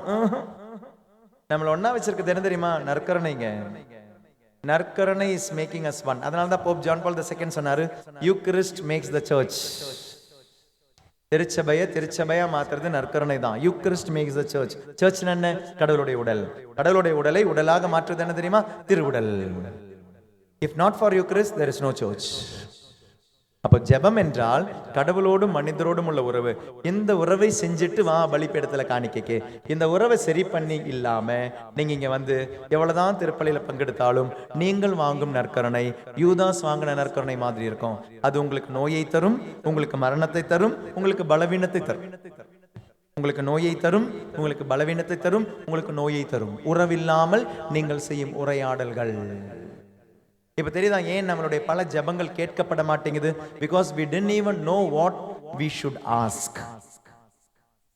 கேட்பது என்னவே என்று தெரியாமல் கேட்டுக்கொண்டே இருந்தோம். அதனாலதான் கிடைக்கவில்லை. நான் சொல்லல, யாக்கோபு சொல்றார். 4வது அதிகாரம் 3வது திருவசனம். Book of James chapter 4 verse 3. யாக்கோபின் புத்தகம் 4வது அதிகாரம் 3வது திருவசனம். நீங்கள் கேட்டாலும் ஏன் அடைவதில்லை? ஏனெனில் நீங்கள் தப்பானதை கேட்கிறீங்க, தீ எண்ணத்தோடு கேட்கிறீங்க. That's why your prayers are not answered. It's not that God doesn't want to answer your prayer. உன்னுடைய ஜெபம் கேட்க கூடாதுன்னு காதை பொத்திக்கிட்டு இருக்கல அவரு. He loves your conversation. நீங்க பேசணும்னு ஆசைப்படுறாரு. அதனாலதான் நற்கருணை வாங்கிட்டு பிறகு நான் எப்பவுமே சாதாரணமா சொல்லுவேன், தயவு செய்து நற்கருணை வாங்கிட்டு நீங்க போய் உங்களுடைய இடத்துல போய் உட்கார்ந்துட்டு கண்ணை மூடுங்க. கண்ணை மூடிட்டு talk to the Eucharistic lords. வாயில ஒருத்தர் வந்திருக்கிறார். யார் தெரியுமா? அது விண்ணையும் மண்ணையும் படைத்த எல்லாம் வல்லவர் உங்களுடைய நாக்குக்குள்ள இருக்கிறார். How simple he is, how humble he is. நாக்குக்குள்ள வந்திருக்க அவர்கிட்ட பேசுங்க. அவர்கிட்ட அந்த உறவுக்கு வந்திருக்கிறார், உறவை தேடி வந்திருக்கிறார். அவர்கிட்ட பேசுங்க. இது கிடைச்ச உடனே டபுக்குன்னு வாயில முழுங்கிட்டு என்னெல்லாம் வந்திருக்காங்க, யாரெல்லாம் எந்த ட்ரெஸ்ல வந்திருக்கிறாங்க, எப்படி வந்திருக்கிறாங்க. ஒரு முறை ஒரு யூத்துக்கு class, I was assistant parish parish பெங்களூர்ல சென்ட் ஜோசப்ஸ் சர்ச்சில் ஒரு assistant parish in the beginning. என்னுடைய பங்கு குருத்துவத்தினுடைய முதல் 2 ஆண்டுகள்ல உதவி பங்கு தந்தை ஒரு பங்கில் இருந்தேன். அப்ப யூத் இந்த சர்ச் ஹோலி மாஸ் முடியும் பொழுது யூத்தினுடைய மீட்டிங் இருக்கும்.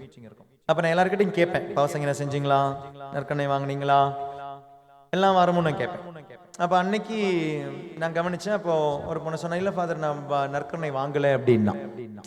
நான் நினைச்சேன் பாவசங்கீதனை செய்யல போல இருக்கு, பாவத்தோட எப்படி வர்றது அப்படின்னு சொல்லி நான் கவனம் இருந்துட்டேன். நான் கேட்டேன், இல்லை கேட்டேன் அவன் கேட்டேன், ஏமா நற்கருணை வாங்கலன்னு கேட்டேன். நான் நல்ல ட்ரெஸ் போட்டு வரல ஃபாதர் அப்படின்ட்டான். அடிப்பாவி, நல்ல ட்ரெஸ் போட்டு வந்ததுக்கும் நற்கருணை வாங்குறதுக்கு என்ன சம்பந்தம்னு கேட்டான். ஆமா ஃபாதர், நற்கருணை வாங்க நான் முன்னால போகும்போது எல்லாரும் என்ன பார்ப்பாங்கல்ல, அதனால நற்கருணையை வாங்கல. எப்படி பிசாசு கொண்டு போகுது பாருங்களேன். people will be watching my dress. ஆமா, வேற வேலை இல்லை மற்றவங்களுக்கு. ஆனா அப்படி யோசிக்க வைக்கிறாங்கன்னா நம்ம அப்படிதான் பார்த்துக்கிட்டு இருக்கிறோம். எந்த டிசைன்ல எந்த நகையை போட்டுட்டு வந்திருக்கிறாங்க. சில லேடிஸ் கிட்ட கேட்டீங்களா, கரெக்டா சொல்லுவாங்க, உங்க வீட்டுல இருக்கிற நகையோட டிசைன் அவங்க சொல்லுவாங்க. போன வாரம் நீங்க இதை போட்டுட்டு வரலையே அப்படின்வாங்க. உங்களுக்கு அதிசயம் வராது, உங்களுக்கு அப்பதான் சந்தோஷம் வரும். ஓ பரவாயில்ல, நான் போட்டுட்டு வந்து பாக்குறதுக்கு ஒருத்தங்க இருக்கிறாங்களேன்னு சந்தோஷப்படுற லேடிஸும் இருக்கிறாங்க. அப்ப அடுத்த வாரம் உங்களுக்கு இன்னொரு எந்தூசியாசம் என்ன தெரியுமா, வேற டிசைனை போட்டு வரதுக்கு உங்களுக்கு ஒரு உற்சாகமா இருக்கும். அதனால நற்கருணை வாங்கிட்டு கண்ணை மூடணுமா, ஆண்டவர்கிட்ட பேசணுமான்னு இல்லாம வேடிக்கை பாக்குறது, பக்கத்துல பேசுறது, நோன்றது, அப்பதான் கோயில்ல பிராக்டிஸே நடக்கும்.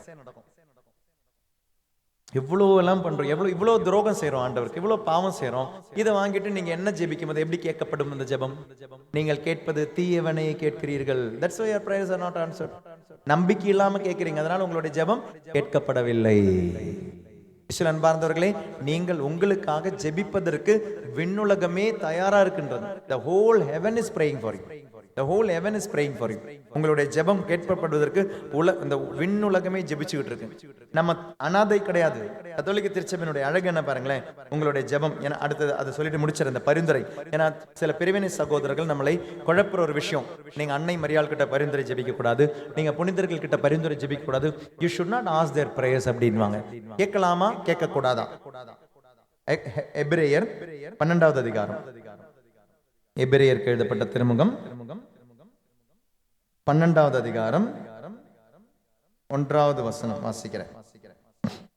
எனவே திரண்டு வரும் மேகம் போல் இத்தனை சாட்சிகள் நம்மை சூழ்ந்து நிற்க, எந்த சுமையையும் நம்மை பற்றி கொண்டிருக்கும் எந்த பாவத்தையும் உதறி தள்ளிவிட்டு நமக்கு குறிப்பிட்டுள்ள பந்தயத்தில் மன உறுதியோடு நாம் ஓடுவோமாக. நம்பிக்கையை தொடங்கி வழிநடத்துபவரும் அவை நிறைவு செய்பவருமான இயேசுவின் மீது கண்களை பதிய வைப்போம். அவர் தாம் அடையவிருந்த மகிழ்ச்சியின் பொருட்டு இழிவையும் பொருட்படுத்தாமல் சிலுவை ஏற்றுக்கொண்டார். இப்போது கடவுளது அரியணையின் வலப்பக்கத்தில் வீற்றிருக்கிறார். அதாவது நீங்கள் சில டைம் ஜெபிக்கும் பொழுது உங்களுடைய ஜெபம் கேட்கப்படாது இருக்கும் பொழுது sometimes you get disturbed, sometimes you get tired, sometimes you get ஒரு sorrow, எனக்கு துன்பம், ஐயோ என்னால் நான் ஜெபிச்சேன் ஜெபம் கேட்கப்படவில்லை, எவ்வளோ வருஷமா ஒரு திருமணத்துக்காக ஜெபிக்கிறேன் என் ஜெபம் கேட்கப்படவில்லையே, எவ்வளோ வருஷமா ஒரு குழந்தைக்காக ஜெபிக்கிறேன் ஜெபம் கேட்கப்படவில்லையே, எவ்வளோ வருஷமா நான் ஒரு வேலைக்காக ஜெபிக்கிறேன் கேட்கப்படவில்லை, எவ்வளோ வருஷமா ஒரு புது வீடுக்காக ஜெபிக்கிறேன் கேட்கப்படவில்லையே. இஸ்ரவேல் அன்பார்ந்தவர்களே, உங்களுக்கு உரியதானால் அந்த ஜெபம் கேட்கப்படும். உங்களுக்காக பாருங்க இத்தனை சாட்சிகள். நீங்கள் இந்த துன்பத்தில ஓடி நீங்கள் வெற்றி பெறுவதற்கு இத்தனை சாட்சிகள். இந்த இத்தனை சாட்சிகள் அப்படின்றவங்க யாரு? இந்த இத்தனை சாட்சிகள் அப்படின்றவங்க யாரு? எப்பவுமே பைபிளுடைய ஒரு வசனம், நான் இப்போ நம்ம தொடங்கினது எப்படி? ஆகையால் அப்படின்னு தொடங்கணும். ஆகையால் பிறர் உங்களுக்கு செய்ய விரும்புவதை செய்யுங்கன்னு சொன்னப்படுது. அது எப்படி புரிஞ்சுக்கிட்டோம் நம்ம மத்திய நற்செய்தியில? அதுக்கு முன்னால 2 செக்ஷனை படிச்சோம் இல்லையா? அதே மாதிரிதான் இப்ப நம்ம படிச்ச வசனம் பாருங்களேன். எனவே திரண்டு வரும் மேகம் போல் இத்தனை சாட்சிகள். அப்ப நீங்க அதிகாரத்தை மறந்துடணும், நீங்க வசனங்களை மறந்துடணும். அப்ப இந்த இத்தனை புரியணும்னா இதுக்கு முன்னால செக்ஷன் வாசிச்சாதான் இந்த இத்தனை சாட்சிகள் யாரு? நீங்க சில டைம் நம்பிக்கை இழந்து விடலாம். நீங்கள் ஜெபிக்கும் பொழுது ஒரு நாள் ஜெபிச்சீங்க, ஒரு வாரம் ஜெபிச்சீங்க. தானியேல் 21 நாள் ஜெபிச்சதுனால தான் அந்த தீமையை தாண்டி வந்தாரு. தானியேல் 24 அந்த ஃபாஸ்டிங் இருந்தனால தான் அந்த துன்பத்தை தாண்டி வந்தாரு. தானியேல் அந்த துன்பம் என்ன, தீமை என்ன அப்படின்றத நீங்க வீட்டுக்கு போய் தானியேல் 9வது அதிகாரம் வாசிங்கன்னா தெரியும். He was praying for his இன மக்களுக்காக ஜெபிக்கிறார். அந்த இன மக்களுடைய வேதனை பார்த்து ஜெபிக்கிறாரு. நேத்து எஸ்தர் செய்தது போல. அப்ப இந்த ஜெபத்தை அவர் விடல. ஏன் விடல? ஃபர்ஸ்ட் டே பிரேயர் கேட்ட பொழுதும் அவர் அந்த ஜெபத்தை விடாம இருக்கிறதுக்கு காரணம் என்ன தெரியுமா? அவருடைய நம்பிக்கை. He did not lose faith in God. அவருடைய நம்பிக்கை மனம் தளராமல் ஜெபித்துக் கொண்டே இருந்தார். He did not lose his faith. He continued. அந்த 21 நாள் அந்த ஃபாஸ்டிங்கை முடிச்சாருங்க. 21 நாள் ஃபாஸ்டிங்கை முடிச்ச பொழுது வானதூதர் இறங்கி வந்தாரு. ஜெபம் கேட்கப்பட்டது. நமக்கு வாழ்க்கையில துன்பங்கள் வரும் பொழுது, ஜெபங்கள் கேட்கப்படாத பொழுது சில டைம் நம்ம ஜெபத்தை நிறுத்துவோம். நீ ஜெபத்தை நிறுத்தும் பொழுது நிறுத்தாத ஜெபங்கள் உனக்கு கிடைச்சிக்கிட்டு இருக்கு. Just because you are baptized, you are Catholic. கத்தோலிக்க திரு அவையில் இருக்கிறாய் என்றதால் மட்டுமே, just because you are Catholic. ஏன் மாதிரி அப்படி சொல்றீங்க? ஏன்னா இப்ப சொல்றேன் பாருங்க, இந்த இத்தனை சாட்சிகள் அப்படின்றது யாரு? அப்ப இந்த 12வது அதிகாரம் புரியணும்னா 11வது அதிகாரம் 1வது வசனத்திலிருந்து பாருங்க. 11வது அதிகாரம் 1வது வசனம். நம்பிக்கைனா என்ன? நாம் எதிர்நோக்கி இருப்பவை கிடைக்கும் என்னும் உறுதி, கண்ணுக்கு புலப்படாதவை பற்றி ஐயமற்ற நிலை. இந்த நம்பிக்கையால் தான் நம் மூதாதையர் நற்சான்று பெற்றனர். உலகம் முழுமையும் கடவுளின் சொல்லால் உருவாக்கப்பட்டது. அப்போ எங்கே ஆரம்பிக்கிறாங்க? படைப்பினுடைய ஆரம்பத்துல ஆதாமனுடைய வாழ்க்கையிலிருந்து ஆரம்பிக்கிறாங்க. வற்றினில் காணப்பண்ணி உண்டாயின என்று நம்பிக்கை. 4வது வசனம் ஆபேல். 5வது வசனம் ஏனோக். 7வது வசனம் நோவா. 8வது வசனம் ஆபிரகாம். 9வது வசனம் வாக்களிக்கப்பட்ட நாட்டில் அவர் குடியேறி ஒரு அந்நியரை போல வாழ்ந்து நம்பிக்கையினாலே அதே வாக்கு உறுதி உடன் உரிமையாளர்களான ஈசாக்கு, யாக்கோபு. பாத்தீங்களா, ஒவ்வொருத்தரா வராங்க. அடுத்தது 12வது வசனம் இவ்வாறு உயிரற்றவர் போல் இருந்த இந்த ஒருவரிடமிருந்து வானத்தில் உள்ள திரளான விண்மீன்களை போலவும் கடற்கரையுள்ள எண்ணற்ற மணலை போலவும் கணக்கற்ற மக்கள் பிறந்தனர். அவங்க யாரு? இஸ்ராயேல் மக்கள். அவங்க பாருங்களேன், இவர்கள் எல்லாம் நம்பிக்கை கொண்டவர்களாய் இறந்தார்கள். வாக்களிக்கப்பட்டவற்றை அவர்கள் பெறவில்லை எனினும் தொலையில் அவற்றை கண்டு மகிழ்ந்தார்கள். 4000 வருஷம் முன்னால் அவங்க பார்க்கல, இயேசுவை பார்க்கல, மெசியாவை பார்க்கல. ஆனால் பிறகு 4000 வருஷத்துக்கு பிறந்து வந்த இயேசு கிறிஸ்துவை இப்படி ஒரு மீட்பர் பிறப்பார், மீட்பர் பிறப்பார், மீட்பர் பிறப்பார். எத்தனை எத்தனை இறைவாக்கினர்கள், எத்தனை எத்தனை குருக்கள், எத்தனை எத்தனை அரசர்கள் இவங்க கிட்ட சொல்லிட்டு இருந்தாங்க, a messiah to be born, a messiah to be born. How many years yet they believed. 15வது வசனம் தாங்கள் விட்டு வந்த நாட்டை அவர்கள் நினைத்துக் கொண்டிருக்கவில்லை. அப்படி நினைத்திருந்தால் திரும்பி செல்ல அவர்களுக்கு வாய்ப்பு கிடைத்திருக்கும். 16 ஆனால் அவர்கள் சிறப்பான ஒரு நாட்டை, அதாவது விண்ணக நாட்டையே நாடுகிறார்கள். அதனால் தான் கடவுளும் தம்மை அவர்களுடைய கடவுள் என்று அழைத்தார். ஆண்டவர் இறந்தோரின் கடவுள் அல்ல, வாழ்ந்தோரின் கடவுள் அப்படின்றதனுடைய அர்த்தம் 11வது அதிகாரம் சொல்லிட்டு வருது. ஆபிரகாம் இறந்தவர் அல்ல, ஆபிரகாம் திரும்ப போனவர். ஏனோக்கு இறந்தவன் அல்ல, திரும்ப போனவன். மோசே இறந்து போனவர் அல்ல, உலகத்திற்கு இறந்து போனவர்கள். we use the term earthly life, இறந்து போனார்கள், ஆனால் திரும்ப போனவர்கள், நம்பிக்கையுள்ளவர்களுக்கு திரும்ப போனவர்கள். உங்க வீட்டுல யாராவது செத்துட்டாங்கன்னு சொல்லிட்டு இன்னைக்கு அழுதுகிட்டு இருக்கீங்களா? 10 வருஷமாவது, 15 வருஷமாவது, 20 வருஷமாவது. எவ்வளவு முட்டாள் தெரியுமா? நம்ம அவர்கள் இறந்து போகவில்லை, அவர்கள் திரும்ப போனவர்கள். எங்கிருந்து வந்தார்களோ அங்கு திரும்ப போனார். ஆபிரகாம் எங்கிருந்து வந்தாரோ அங்கு திரும்ப போனார். ஈசாக் எங்கிருந்து வந்தாரோ அங்கு திரும்ப போனார். அவர்கள் இயேசு ஆண்டவராகிய கடவுள் இறந்தவர்களுடைய கடவுள் அல்ல, அவர்கள் வாழ்வருடைய கடவுள். God is a God of living, not of dead. பாருங்க, லைனா சொல்லிக்கிட்டே இருக்காங்க 11வது அதிகாரத்துல. அப்புறம் 23வது வசனம் மோசே, 30வது வசனம், 31வது வசனம் விளை மகளான பாவியான ராகாபு கூட பேர் கூட இங்க வந்திருக்குங்க. அப்புறம் 32 இன்னும் கூற வேண்டுமா? 32வது வசனம் கிதியோன், பாராக்கு, சிம்சோன், இப்தாகு, தாவீது, சாமுவேல் ஆகியோர் பற்றியும் இறைவாக்கினர் பற்றியும் எடுத்துரைக்க எனக்கு இல்லைன்னா ஒவ்வொருத்தரை பத்தி 11வது சாப்டர் கிழிச்சிருப்பேன். கிழியோ கிழிச்சிருப்பேன். அதாவது பழைய ஏற்பாடு ஒண்ணா சொல்லி வராரு. இவங்க எல்லாமே இன்னைக்கு உனக்கு சாட்சியமா நிக்கிறாங்க ஆண்டவர் முன்னால. இவர்கள் இறந்தவர்கள் அல்ல, இவர்கள் திரும்ப போனவர்கள். திரும்ப போனவர்களுக்கு தெரியும் எந்த வேதனையில நீ இங்க வாழ்றேன்னு. they are praying for you. ஆண்டவர் முன்னால அன்றாடம் அல்லும் பகலும் உனக்காக ஜெபித்துக் கொண்டிருக்கும் சாட்சிகள்.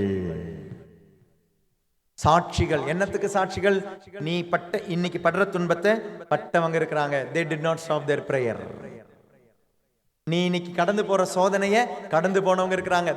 so they are not stopping their prayer. நீ கடந்து போற துன்பத்தை கடந்து போனவங்க இருக்கிறாங்க. யாராவது இருப்பாங்க உங்களுடைய கேரக்டரோட இணைந்தவங்க. they are praying for you. நீங்க என்ன செஞ்சா போதும்? சேர்ந்து நின்னா போதும், அந்த ஆசீர்வாதம் உங்களுக்கும் கிடைக்கும். நம்ம சேர்ந்து நிக்க மாட்டேங்கிறோம். இந்த சாட்சிகள் அவங்களுடைய நம்பிக்கையோட கொஞ்சம் சேர்ந்து நீங்க இணைஞ்சா போதும். புனித அந்தோணியாரே எங்களுக்காக வேண்டிக் கொள்ளும், புனித செபஸ்தியாரே எங்களுக்காக வேண்டிக் கொள்ளும், அன்னை மரியே எங்களுக்காக வேண்டிக் கொள்ளும். அந்த நம்பிக்கையோட சேர்த்து உங்களுடைய நம்பிக்கை வச்சா போதுங்க. அடுத்தது 39வது வசனம். இவர்கள் அனைவரும் தம் நம்பிக்கையினாலே நற்சான்று பெற்றவர்கள் ஆயினும் கடவுள் வாக்களித்து அவர்கள் பெறவில்லை. அவங்க பார்க்கலங்க யாருமே ஆண்டவரை. ஏனெனில் நம்மோடு இணைந்துதான் அவர்கள் நிறைவு பெற முடியும் என்பதை கடவுள் கருத்தில் கொண்டு நமக்காக சிறந்த திட்டம் ஒன்றை வகுத்திருக்கிறார். எனவே திரண்டு வரும் மேகம் போல இத்தனை சாட்சிகள் நம்மை சூழ்ந்து நிற்க எந்த சுமையையும் நம்மை பற்றி கொண்டிருக்கும் எந்த பாவத்தையும் சூன்னு தள்ளி விட்டுட்டு நமக்கு குறிப்பிட்டுள்ள பந்தயத்தில் மன உறுதியோடு ஓடுங்க. எங்க உங்களுக்கு ஜெபிக்கிறதுக்கு ஒரு சைன்யமே இருக்கு, உங்களுக்காக ஜெபிக்க ஒரு படையே இருக்கு. This is the difference between Catholic spirituality and Protestant spirituality. கத்தோலிக்க திருச்சபையினுடைய ஆன்மீகமும் புரொட்டஸ்டன்ட் சபைகளுடைய ஆன்மீகத்தினுடைய வித்தியாசம் இதுதான். Catholic theology is a family theology. Protestant theology is individualistic and selfish theology.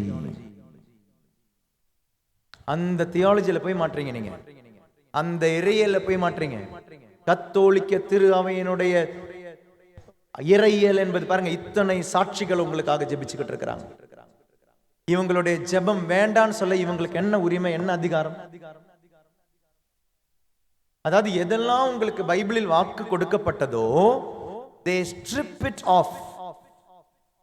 அதெல்லாமே கழட்டி வச்சு நீ கஷ்டப்பட்டு ஜெபி, நீ கஷ்டப்படு.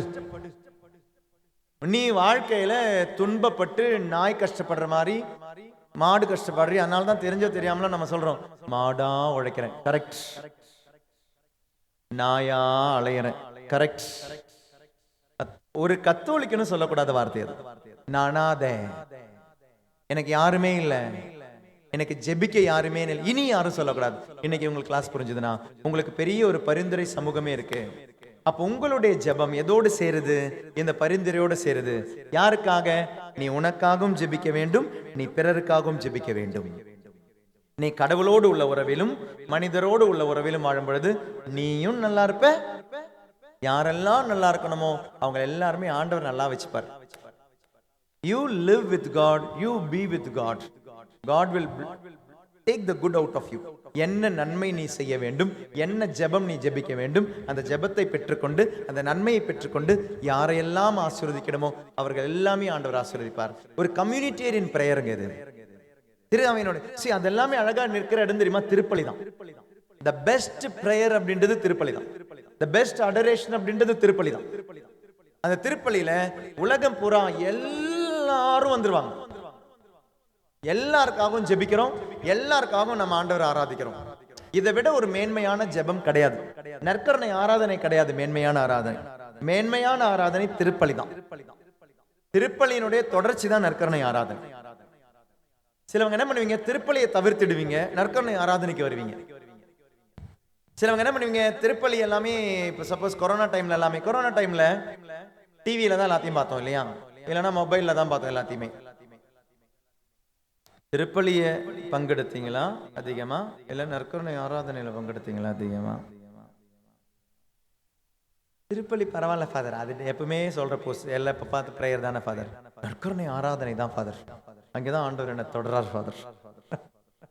சில அன்பார்ந்தவர்களே, திருப்பலியை தவிர்த்து நற்கருணை ஆராதனை இல்லை. நற்கருணை ஆராதனை திருப்பலி தான் உண்மையான மேன்மையான முழுமையான ஆராதனை. அதுல வர ஆண்டவரை நம்ம கொஞ்சம் கூட வெளியே வச்சு ஆராதிக்கிற இடம் இந்த நற்கருணை ஆராதனை. அதனால திருப்பலியை தவிர்த்து வேற ஆராதனை கிடையாது. திருப்பலியினுடைய தொடர்ச்சி தான் இந்த நற்கருணை ஆராதனை. அது ஃபுல்லா வரும், உலகத்து ஃபுல்லா வரும். எங்கள் அனைவரையும், எங்கள் அனைவர் மீதும் இரக்கமாயிரும். எவ்வளவு அழகான ஒரு வார்த்தை போட்டு அனைவருக்காகவும் ஜெபிப்போம் தெரியுமா விசுவலன் பார்த்தவர்களே. அதனால நம்முடைய ஜெபம் அப்படின்றது, அந்த பரிந்துரை ஜெபம் அப்படின்றது என்ன? இவங்க சொல்ற ஒரு வார்த்தை இருக்கு, only Jesus Christ is the mediator. பெரியவனை சகோதரர்கள் சொல்ற வார்த்தை இருக்கு, இயேசு கிறிஸ்து மட்டும்தான் மத்தியஸ்தர். உண்மைதான். அதுக்கு பைபிளையும் எடுப்பாங்க.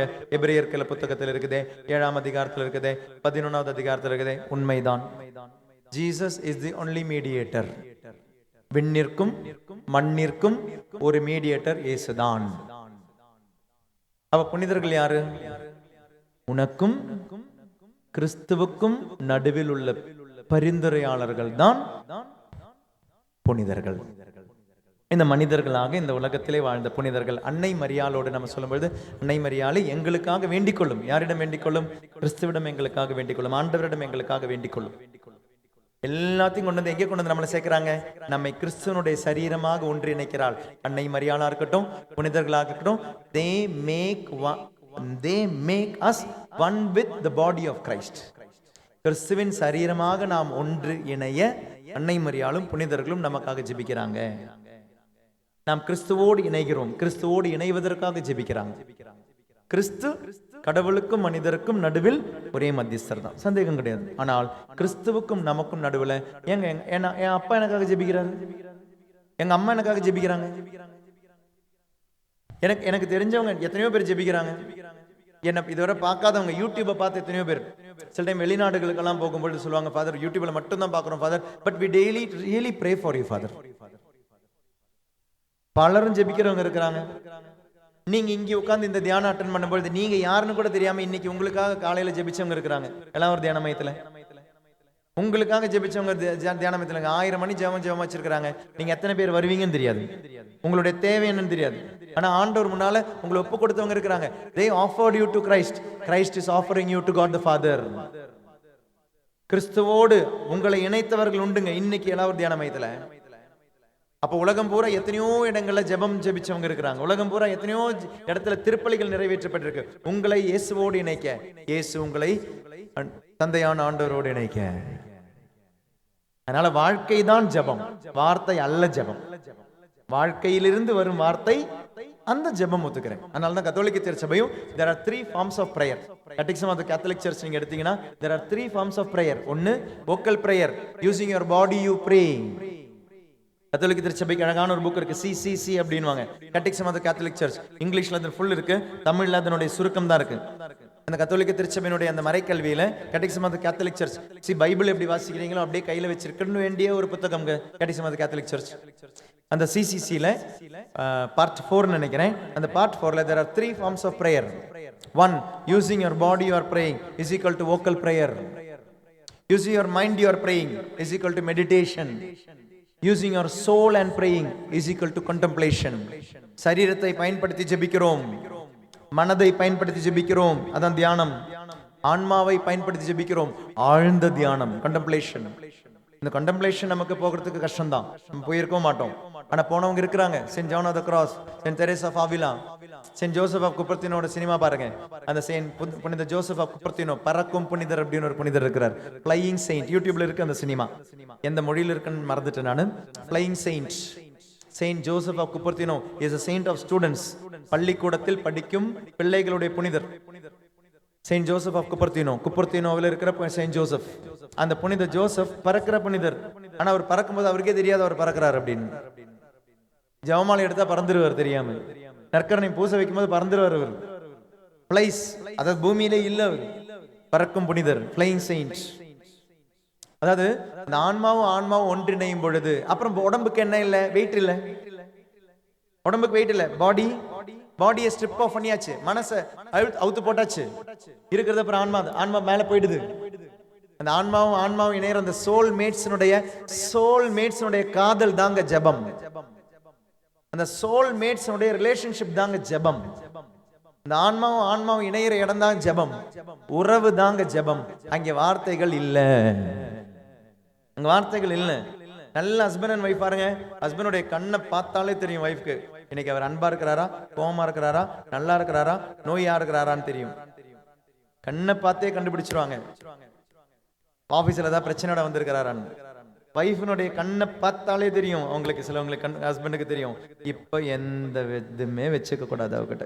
கொஞ்சம் நவுந்து நின்னா 5 நிமிஷத்துல தணிஞ்சிருவான். அப்புறம் பேச போலாம், அப்புறம் டீ கேட்கலாம், காஃபி கேட்கலாம், பிரியாணி கேட்கலாம். ஆனா 5 நிமிஷத்துல நடுவுல போனீங்க அவ்வளவுதான், உங்களை 5ஆ வெட்டி போட்டுருவாங்க. ஆனா அந்த 5 நிமிஷம் முடிஞ்சிச்சுன்னா தணிஞ்சிருவாங்கன்னு தெரியும். கண்ணை பார்த்தாலே தெரியும். அதாங்க soulmates. soulmates, husband and wife, soulmates. சில friends, soulmates. They're not physical mates, they're not psychological mates, they are soulmates. அப்ப ஆண்டவருக்கும் எனக்கும் இருக்க வேண்டிய உறவு we should be soulmates. ஆனா நம்ம கோயில்ல வந்து வெறும் physical mate-ஆ தான் இருக்கிறோம். வாயால ஜெபிக்கிறோம், சரீரம் இருக்கு, மனசு இங்க இல்ல, ஆன்மாவும் இங்க இல்ல. அப்பதான் ஆண்டவர் சொல்வாரு, ஏய் விபச்சாரம் அப்படின்வாரு. அதுக்கு பேர் தான் ரேப். ரேப். அந்த பொண்ணு மனசையும் கொடுக்கல, அந்த பொண்ணு ஆன்மாவையும் கொடுக்கல. அந்த பொண்ணுடைய உடம்ப திருடும் பொழுது ரேப். ஒருத்தனுடைய உடம்ப மட்டும் திருடும் போது அது ரேப். அதுக்கு பேர் தாங்க விபச்சாரம். அது ஆன்மீகமா சொல்லும் போது ஐடியல் வர்ஷிப். கோயில்ல உட்கார்ந்து விபச்சாரம் செய்றோம். ஆண்டவரோடும் உறவில்லை, மனுஷனோடும் உறவில்லை. அப்படி இருக்கும்போது நம்ம என்ன செய்றோம்? only physical body is present. That is called rape. விபச்சாரம். அதனால தான் உங்களுடைய ஜெபம் கேட்கப்பட மாட்டேங்குது. தீயவனவே கேக்குறீங்க, என்ன கேட்கணும்னு தெரியல. அப்பாவை பார்த்தா என்ன கேட்கணும். சில பசங்களை பாருங்க, they know very well அப்பாவுடைய கேரக்டர் என்னன்னு தெரியும், அம்மாவுடைய கேரக்டர் என்னன்னு தெரியும். சில விஷயங்களை கேட்க மாட்டாங்க, சில விஷயங்களை கேட்காம இருக்க மாட்டாங்க. அப்பாவுக்கு இவ்வளவுதான் காசு இருக்கு, அப்பா கிட்ட அதிகமா கேட்க கூடாது. அப்பாவை புரிஞ்சுக்கிற பசங்க இருக்கிறாங்க. எனக்கு தெரிஞ்ச ஒரு ஃபேமிலி, அவருக்கு வந்து ஸ்பாட்டட் விஷன், கண்ணு சுத்தி எல்லாம் தெரியாது, ஸ்பாட்டட் விஷன். அவங்க பையன் எவ்வளவு அழகா அவனை பார்த்துப்பான் தெரியுமா?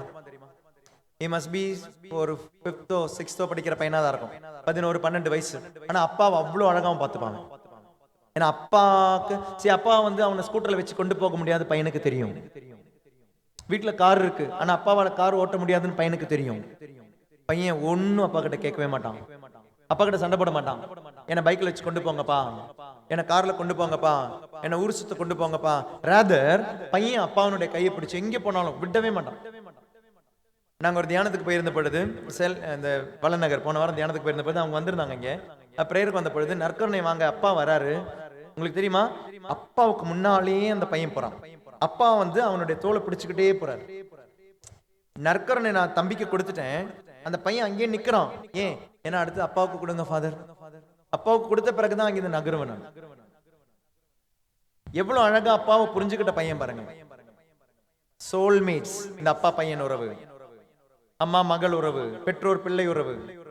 சம்டைம்ஸ் இது என்ன பிசிக்கல் மேட்டா மட்டும் இருக்கிறதுனால தான் அப்பாவுக்கு பிடிக்காதது இன்னைக்கு பசங்க செய்யறாங்க, அம்மாவுக்கு பிடிக்காத பசங்க செய்யறாங்க, குடும்பத்துக்கு தகாதது இன்னைக்கு செய்யறாங்க. பிகாஸ் லாட்ஜ் மாதிரி ஹாஸ்டல் மாதிரி இன்னைக்கு நான் வீட்டுல இருக்கிறேன். அப்போ தட் இஸ் நாட் பிரேயர், ஜெபம் இல்ல. அந்த வீட்டுல நீங்க ஃபேமிலி ரோசரி பண்ண எப்படி இருக்கும்? அது பேர் விபச்சாரம், அது பேர் அடல் வர்ஷிப். உறவே இல்ல. உறவே இல்லாம வீட்டுல சண்டை தான் நடக்குது. அம்மா போய் முட்டிக்கால் போட்டுருவாங்க, ஜெபிக்க வாங்க ஜெபிக்க வாங்க ஜெபிக்க வாங்க, எவனும் வரமாட்டான். ஏன்? 5 நிமிஷம் முன்னால கத்தோன்னு நீ கத்தன, இப்ப வந்து நீ ஜெபத்துக்கு கூப்பிடுற, எப்படி வருவான்? எப்படி கணவர் வருவாரு? 5 நிமிஷம் முன்னால தான் அவரை கரைச்சு கொட்டினீங்க. இப்ப 5 நிமிஷத்துக்கு மேல ஜெபமாலை கையில பிடிச்சிட்டு ஜெபிக்கலாம் வாங்க அப்படின்னா, 10 நிமிஷம் முன்னாலதான் பசங்களை கொட்டோ நல்லா கொட்டினீங்க. தப்பு செஞ்சதுக்கோ தப்பு செய்யாததுக்கோ 10 நிமிஷத்துக்கு அப்புறம் வாங்க ஜெபிக்கலான்னு எப்படி வருவாங்க? உறவே இல்லைங்க. அப்புறம் எப்படி உரையாடல் இருக்கும்? அப்புறம் அதுல வேற சத்தமா ஜெபிக்கல, கத்தி ஜெபிக்கல, உறவே இல்ல, உரையாடல் எப்படி வரும்? ஜெபம் is equal to relationship with God. When you have that relationship with God, reconcile with God, automatically reconciliation with humans will be made okay. கடவுளோடு உள்ள உறவு சரியானால் மனிதரோடு உள்ள உறவு சரியாகும். அது நம்பிக்கையினால் உனக்காக ஜெபிப்பவர்கள் பலரும் உண்டு, நீயும் பலருக்காக ஜெபிக்க வேண்டும். பரிந்துரை என்பது பிறருடைய வேலை மட்டும் கிடையாது, என்னுடைய வாழ்க்கையின் வழியாக நானும் பிறருக்கு பரிந்துரை கொடுத்து கொண்டே இருக்க வேண்டும். So many are praying for me, I should also pray, not only by words but also by my life. வார்த்தையால் மட்டுமல்ல, வாழ்க்கையே ஜெபமாக மாற வேண்டும். எப்படி? உறவு. அந்த உறவோடு வாங்க, திருப்பலிக்கு வாங்க, ஆராதனைக்கு வாங்க, ஜெபமாலை சொல்லுங்க, பில்கிரிம் போங்க, இல்லையா, திருப்பயணங்களுக்கு போங்க, உதவி செய்யுங்க, தவம் இருங்க, எல்லாமே. ஆனா கண்டினியூ, நிறுத்திடவே கூடாது. ஒரு நாள்ல 2 நாள்ல கிடையாது. உங்களுடைய தேவைகள் கேட்கப்பட்ட பொழுது உங்களுடைய ஜெபங்களை நீங்கள் நிறுத்திடவே கூடாது. You should continue your prayer. உங்களுக்கு குழந்தை பிறந்தாலும் குழந்தை பிறக்காதவங்களுக்காக ஜெபிக்கணும். உங்களுக்கு கல்யாணம் நடந்தாலும் கல்யாணம் ஆகாதவங்களுக்கு ஜெபிச்சுக்கிட்டே தான் இருக்கணும். உங்களுக்கு வேலை கிடைச்சாலும் வேலை கிடைக்காதவங்களுக்காக ஜெபிச்சுக்கிட்டே தான் இருக்கணும். நீங்க ஒரு நாள்ல ஜெபத்தை நிறுத்திடாதீங்க. 21 நாள் முடிச்சு பாருங்க, வானதூதர் வருவாரு, உதவி செய்வார். உனக்கும் உன்னுடைய இனத்திற்கும் உதவி செய்வார். ஆமென்.